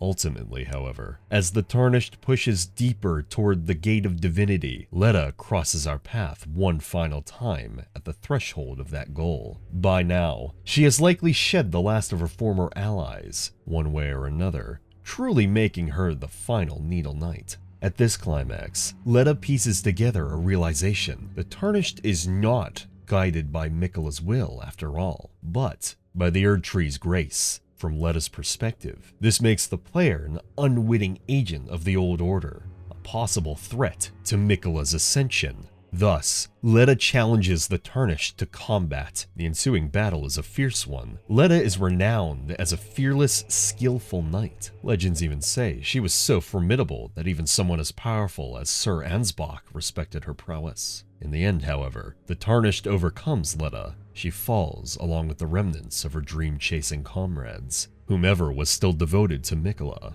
Letta's background paints a sorrowful picture of devotion turned into self-destruction. We glean that she likely joined the Needle Knights out of genuine admiration for Mikola's kindness, Needle evoking Mikola's golden needle that wards off madness. These knights probably saw themselves as protectors of the vulnerable and foes of the Outer Gods' meddling. Letta is called the Last Needle Knight, implying her order was prestigious, but nearly wiped out by the time of the DLC's events. Whether they fell during the Shattering or later isn't entirely clear. They could even be in the cocoons that surround the Halid tree in Elfale, but the fact that she and others ended up in Mohg's vicinity suggests they were captured or led astray. Letta herself survived Mohg's dominion, perhaps even infiltrated it, all for the hope of rescuing or following Mikola. That, in of itself, speaks to an incredible will and skill on her part. Her unwavering faith, even after being freed from charm, also reveals much about Mikola. The young lord's ability to inspire devotion was so great that people like Letta needed no enchantment to love him. Yet that love, pure and radiant, could become terrifying in its intensity. As another character, Sir Ansbach, bitterly observes, Letta exemplified the double-edged nature of Mikola's influence, immensely inspiring, but potentially blinding. In chasing her lost saint through waking and dream, Letta lost sight of the very ideals of mercy that Mikola embodied. By the time of her final duel, she is a tragic figure, the loyal knight who became a fanatical avenger, slaying those she deemed impure. In sum, Needle Knight Letta's background enriches the lore around Mikola's secret activities in the shadow of the Erd Tree. Through her, we see a glimpse of what Mikola's followers endured, secret missions into unseen realms, conflicts of faith once his direct influence waned, and the ultimate question of who gets to stand by a god's side.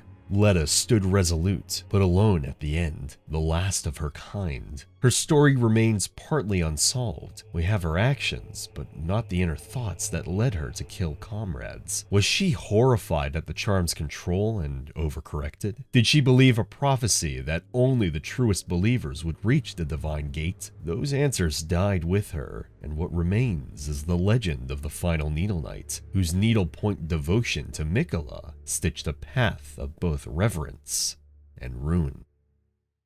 The Primeval Current and the Fate of the Primeval Sorcerers. Scattered through the Academy of Raya Lucaria's lore are references to the Primeval Current of Glintstone sorcery, a fundamental cosmic power that the most gifted mages tried to tap into. Two of these legendary sorcerers, Master Azur and Master Lusat, delved too deep into this knowledge and paid a steep price. We learned from Selen's quest that both Azur and Lusat were exiled from the Academy for their pursuit of forbidden truth. Lusat's biography says, when he glimpsed into the primeval current, he witnessed the final moments of a great star cluster. the sight of which broke him. The wording is poetic and chilling. It implies Lusat saw something akin to the end of the universe, and it shattered his sanity. After this revelation, Lusat and Azur both turned inert. By the time we find them, their bodies are petrified, transmuted into living glintstone. Azur sits motionless near Mount Gilmir, and Lusat lies hidden in Celia, both seeming more crystal than human, with glintstone replacing their skulls. What exactly is the primeval current? It appears to be the raw flow of magic power coursing through the cosmos, perhaps the source of star sorceries and the Elden stars themselves. The Azure Comet and Stars of Ruin sorceries we obtain are said to be legendary techniques born from their research. The sorcerers believed in a founding reign of stars, hinting that life or souls might originate from the heavens. And this aligns with Elden Ring's wider motif that the stars hold fate. But Azure and Lusat sought the ultimate knowledge behind that. They peered behind the curtain of reality and seemingly saw an apocalyptic truth. Maybe the cosmos are bound for ruin, or the current leads to an outer god too incomprehensible, with the possibility that they saw the greater will even. Nevertheless, the primeval current is kept deliberately obtuse by the game. What broke the minds of these sorcerers is left to our imagination. We only see the result. Two human batteries of knowledge, silent and fused with crystal. Crystal that almost looks like an Estelle's eye. There's also a fascinating note. Lusat's glimpse showed the final moments of a great star cluster. Could have been the vision of a prior era's end, or a literal vision of the future end of the stars with the heat death of the universe. If so, he foresaw that even the stars, which the Academy worshipped, are not eternal. In a world fixated on the immortal Golden Order, that's a shattering revelation. Everything dies, even celestial beings. The game doesn't clarify if Azure saw the same thing, but presumably he did, given his equally lifeless body. Azure's spell, however, Comet Azure, is described as a glimpse of primeval power. When you cast it, it's like channeling a piece of that overwhelming force. So, where does that leave us? The mystery is what exactly the primeval current is, and whether it ties into any other god or endgame scenario. It's notable that we defeat General Radahn, and the sky's stars resume movement. The stars, of course, clearly have a will and role of their own. Azure and Lusat might have touched that will behind the stars, but given the lack of explicit detail makes this one of the most tantalizing open questions. It's as if From Software put a microcosm of Lovecraftian horror into the sorcery subplot. Two scholars go mad from the revelation of an indifferent universe. But for now, all we have are their crowns and staves, humming with leftover power. The primeval current itself flows on, unseen and unexplained, an eternal, unfathomable river of magic that perhaps only the stars and the cosmos truly understand. And as the Tarnished, we can only wield the fragments of Azure and Lusat left behind and wonder at the cosmic truth that lies just beyond reach, one that even victory in the lands between cannot illuminate. The Oracle Envoys, heralds of a new age. Among Elden Ring's many odd enemy types, the Oracle Envoys stand out for their odd appearance and behavior. You may recall encountering these rotund, pale creatures in places like Langdell, or in Miquella's Halig Tree, duding on their trumpets and sending deadly bubbles your way. They wear clerical white robes, have no legs. Instead, they bob around by some strange floating or spinning motion, and their faces are hidden by cloth, sometimes with what looks like human features beneath. Their most striking trait, however, is what they represent. According to their Spirit Ash's description, when Oracle Envoys appear playing their pipes, They do so to herald the arrival of a new god, or a new age. This single line catapults the Oracle envoys from mere oddball enemies to one of the game's greatest lore mysteries. I mean, think about it. These envoys show up specifically in areas tied to great transitions. In Leyndell, you see them on the way to the Erd Tree, as if heralding the impending climax of the age. In this case, your new age. In Miquella's Halig Tree, multiple envoys populate Elfale. And what's going on here? Well, below is the cocoon where Miquella lies. It's as if they were awaiting Miquella's ascension, perhaps believing the boy Empyrean would rise as a new god. The fact that Miquella never got to emerge, thanks to Mohg's kidnapping, casts a forlorn, ironic shadow on their presence there. The envoys were heralds with no event to announce, a procession that never got to perform its duty. But let's examine what we know of them. The Oracle envoys are of unknown origin, described as spindly, legless creatures with pale blue skin, said to lack true blood.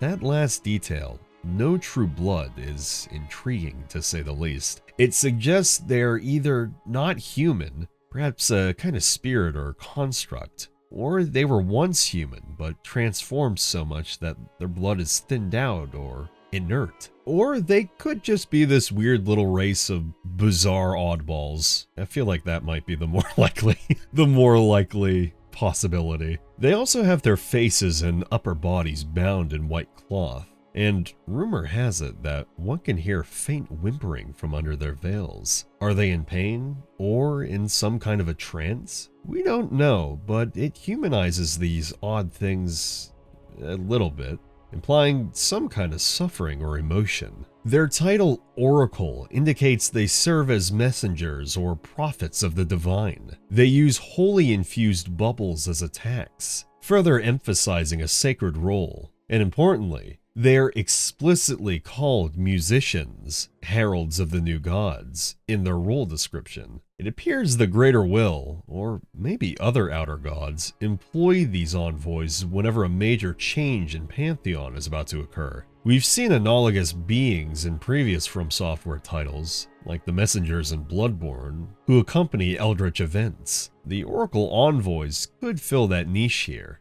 Yet, here's the unsolved kicker. What new god or age were they heralding exactly? And did it succeed? The envoys could have been meant to announce Lord Miquella as a new god of an age of abundance, if his Halig Tree had flourished. Or even Mohg as he attempted to establish a dynasty with Miquella, though the envoys don't appear in Mohg's Blood Palace. Another possibility is they herald our player, the Tarnished, when we approach the Erd Tree, a new age via the Tarnished becoming Elden Lord. True enough, as you move through Leyndell to the Erd Tree, you find envoys on the rooftops as if sounding the trumpet for the coming of something. We, the player character, could be interpreted as that new god if we take the throne. There's almost a feeling that these creatures show up in anticipation before the outcome is determined. They're almost like cosmic cheerleaders ready for whichever way the winds blow. I didn't write that, he wrote that. We can infer a timeline.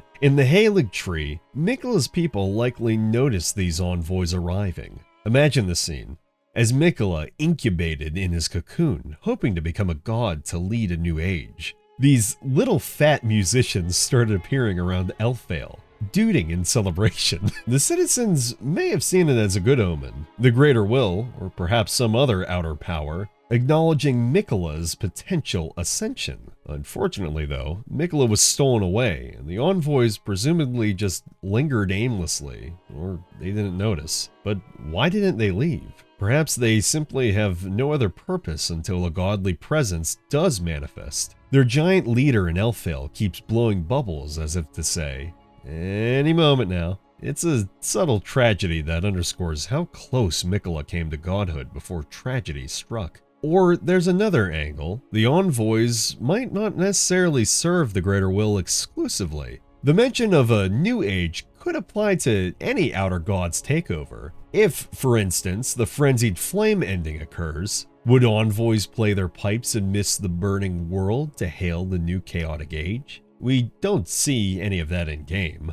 but conceptually, the envoys could herald any new order, be it Ronnie's Age of Stars, the Duskborn Age, of those who live in death, and so on. However, since they appear in Langdell under the Erd Tree, it suggests a tie to the Golden Order's knowledge. Maybe the Two Fingers dispatch them when a chosen Empyrean is about to rise. But the envoys raise why questions too. Why herald a new god with musicians? Perhaps this is just a ritual. Just as emperors would have trumpet fanfares, so too do cosmic beings. It could also be part of the metaphysical mechanics. The music might actually facilitate the transition of ages, almost like a magical invocation. The bubbles they blow are not just deadly projectiles, they could symbolize forming a new bubble of reality, a new encapsulated order. The larger the envoy, the bigger the bubbles, and the more resounding the announcement. The giant envoy in the Halo tree is essentially a one-being marching band for godhood. One unsolved detail is their whimpering. One theory notes that some claim to hear faint whimpering from inside their covered faces. Could it be that these envoys are unwilling or bound souls? Possibly prisoners or sacrifices that were transformed into heralds? Maybe something akin to the shadows that other Empyreans tend to have, like Ronnie or Marika. But their lack of true blood might indicate a drained or altered state as well, as if they gave their life to become instruments, literally, of the Greater Will's prophecy. Maybe they were monks or oracle children who underwent a ritual to become these half-spirit musicians. We do find oracle envoy ashes, meaning they can be summoned as spirits to aid us, implying they're recognized as akin to ancestral followers or knights in the spirit world. They might have been human once, and now they're immortalized as music-playing spirits. Additionally, their design with wrapped faces and pot-like lower bodies subtly parallels other sealed or headless figures. There is a motif in Elden Ring of covering eyes or faces to serve a specific role. It often means they are bound to a purpose, forsaking individuality.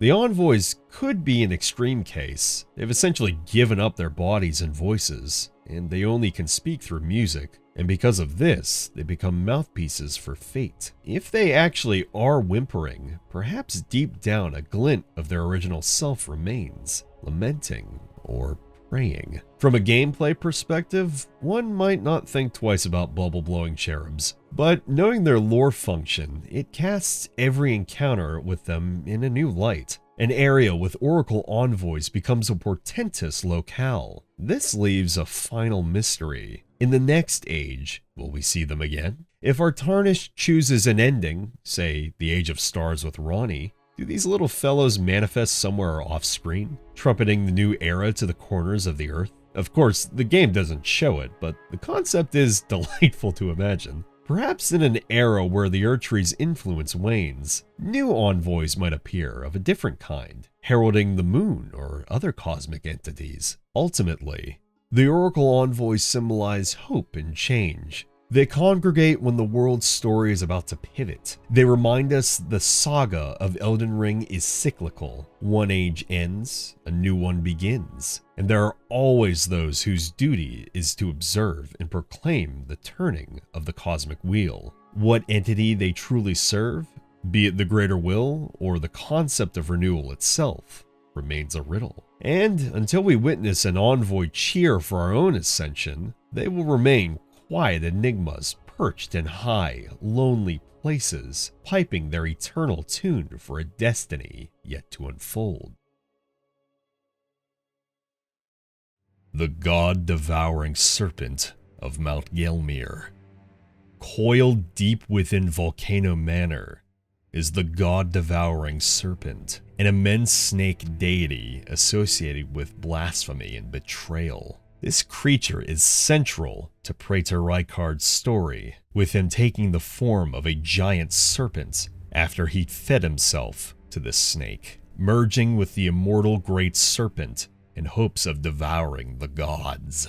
Yet the serpent itself has origins that predate Rykard. Lore describes an ancient religion in Mount Gelmir that worshipped a serpent god, offering sacrifices to a great serpent. The serpent hunter spear, found within the boss arena, was a weapon from those times, made to slay an incarnation of the god-devouring serpent. But the great serpent is immortal and has since been reborn. This implies the giant snake we encounter might have been killed before and resurrected, carrying on an endless cycle of feeding on sacrificial victims. Who or what is this serpent god? Some item descriptions call it the Great Serpent, an archenemy of the Erd Tree. Indeed, the Erd Tree regards serpents as foul traitors. Knights in the Colosseums once adorned their armor with serpent imagery, only to be struck down for sport, symbolizing the Order's triumph over this heresy. The god-devouring serpent is never fully explained. Is it a true god itself, or a conduit to one? Reichard's remembrance suggests he believed it had the power to devour, grow, and live eternally, essentially and possibly granting him immortality through blasphemy. We also encounter smaller man-serpents and albinaric adherents in the manor, indicating a whole cult formed around this entity. Yet no scripture or character ever names the serpent's identity. The mystery persists. Was the Great Serpent once a legitimate god of an older era? And what does devouring a god truly achieve? Would they gain the same power of that god? Or is it simply about controlling their own destiny, something that the Tarnished have every right to do throughout the story? Regardless, Reichard's tragic end provides no answers. The serpent, though struck down by the Tarnished, is said to be immortal, leaving open the possibility that this anti-Erd Tree monstrosity still writhes in the dark, awaiting its next rebirth and another chance to sate its endless hunger. Marika's other consorts. Who fathered Mohg and Morgoth? Among Queen Marika's many children, the twin Omen princes Mohg and Morgoth stand apart. These two, born with accursed horns and a monstrous appearance, were locked away in the depths of Leyndell from birth, effectively erased from public view. We know Marika is their mother, they call her mother, and they are of the Golden lineage. But the identity of their father is never explicitly stated in game dialogue or item description. This has left a lot of people pondering whether their father was Godfrey, Marika's first consort, or some other more scandalous partner. The prevailing evidence strongly indicates that Godfrey, Horalu, was indeed Mohg and Morgoth's father, making the twins the younger half-brothers of Godwyn the Golden. A passage from Marika's own fandom lore confirms this, stating, Marika and Godfrey would rule together and have at least 3 children, Godwyn the Golden and the twins Morgoth and Mohg. The twins were both born as a cursed omen and were hidden in the depths below the capital. So, this clearly tells us that Lord Godfrey sired the twin omen. They're part of the Golden lineage with Godfrey, which means all of Marika's demigod children prior to the Shattering, except those with Ratigan, trace back to Godfrey. So, if Godfrey is the father, why the ambiguity? This is likely because, in the official royal narrative, the existence of Omen offspring was an embarrassment. The Golden Order viewed the Omen curse as a throwback to the Crucible, an imperfect, impure form of life from the era before the Erd Tree, when in reality, it was only natural. But such children were typically excised, literally, their horns sawed off at birth, which often killed them. The twin princes, however, were royal. A telling detail comes from the regal Omen Bairn, a sinister doll made to resemble an Omen infant. Omen babies born of royalty do not have their horns excised, but instead are kept underground, unbeknownst to anyone, and imprisoned for eternity. This is exactly the fate Morgoth and Mohg suffered, and that lends credence to why there are Omen roaming around in the sewers in the first place. Something I actually hadn't thought of until just now. So pretty cool. All of those Omen were potentially born nobly. But rather than mutilate Morgott and Mohg, the royal family hid them in the subterranean shunning grounds beneath Leyndell from the moment they were born. Their father, be it Godfrey or anyone else, had no public acknowledgement in this process. These children were a state secret. Given that Godfrey and Marika's known firstborn, Godwyn, was hailed as the golden child of grace, the birth of Omen twins would have been a shock to the public. It's possible this event, twin curses in the royal nursery, contributed to Marika's decision to banish Godfrey after he had fulfilled his wars. Some lore theories suggest Marika grew disillusioned with aspects of the Crucible that lingered in her champions. The Omen curse is closely tied to the Crucible, and in fact, Marika eventually undertook campaigns to eradicate those cursed. Perhaps Marika saw the Omen curse in her own offspring as a bad omen, pun intended, for Godfrey's line. Notably, shortly after the wars and the establishment of the Erdtree's age, Marika did send Godfrey away and removed the Rune of Death from the Elden Ring, altering the fundamental laws of life. One could speculate she was trying to perfect the Order, much like Goldmask later would, by removing mortality and, symbolically, removing Godfrey's animal influence, his aspect being a feral warrior from power. Godfrey losing grace and being exiled happened once his last enemy fell, a narrative that he simply had no foes left. But it's tempting to connect it with the unwanted birth of the twins as well, which surely occurred before Godfrey's exile. If not, who else could the father be? There are a few outlandish theories. One is that Marika might have taken another lover in secret. Some have pointed to Mohg's affinity for an outer god, the formless mother of blood, and wondered if that implies an outer god's influence in his conception. However, it's more likely Mohg turned to the formless mother later, on his own quest for power and vengeance, rather than being sired by some blood god. Another theory was that Marika's half-brother, Malekith, the Beastman of Shadow, could have fathered them. This, though, is purely speculative and has zero evidence, likely arising only because Malekith was also tied to the Crucible and these beastly traits. But Malekith is a different species, and Marika's sworn shadow. It's highly implausible. The simplest and most logical answer is Godfrey. All of Marika's known children fit into two groups: those with Godfrey, the entire golden lineage including the twins, and those with Radagon, Malenia, and Miquella. There's no official mention of a third consort. Even Godric the Grafted, a distant descendant, traces lineage back to Godwyn and thus Godfrey by extension, not to some unknown parent. We should also note that Mohg and Morgott carry the M naming as opposed to the G like Godfrey's other kids. Some fans thought this might indicate a different father, since Radagon's kids all have names starting with R and Marika's with M. However, the likely reason is symbolic. M, for Omen, could be a way the game differentiates them. Morgott was hidden under the identity Margit, with an M name. Mohg concealed himself for a time as the Omen in the sewers. It might be that Marika herself named them, or the royal family refused to give them the God prefix, since they were not to be recognized as divine, which honestly sounds about right. In any case, within the lore, it doesn't imply a different paternity, only a different status. So, what does the absence, or silencing of their father figure reveal about Order politics?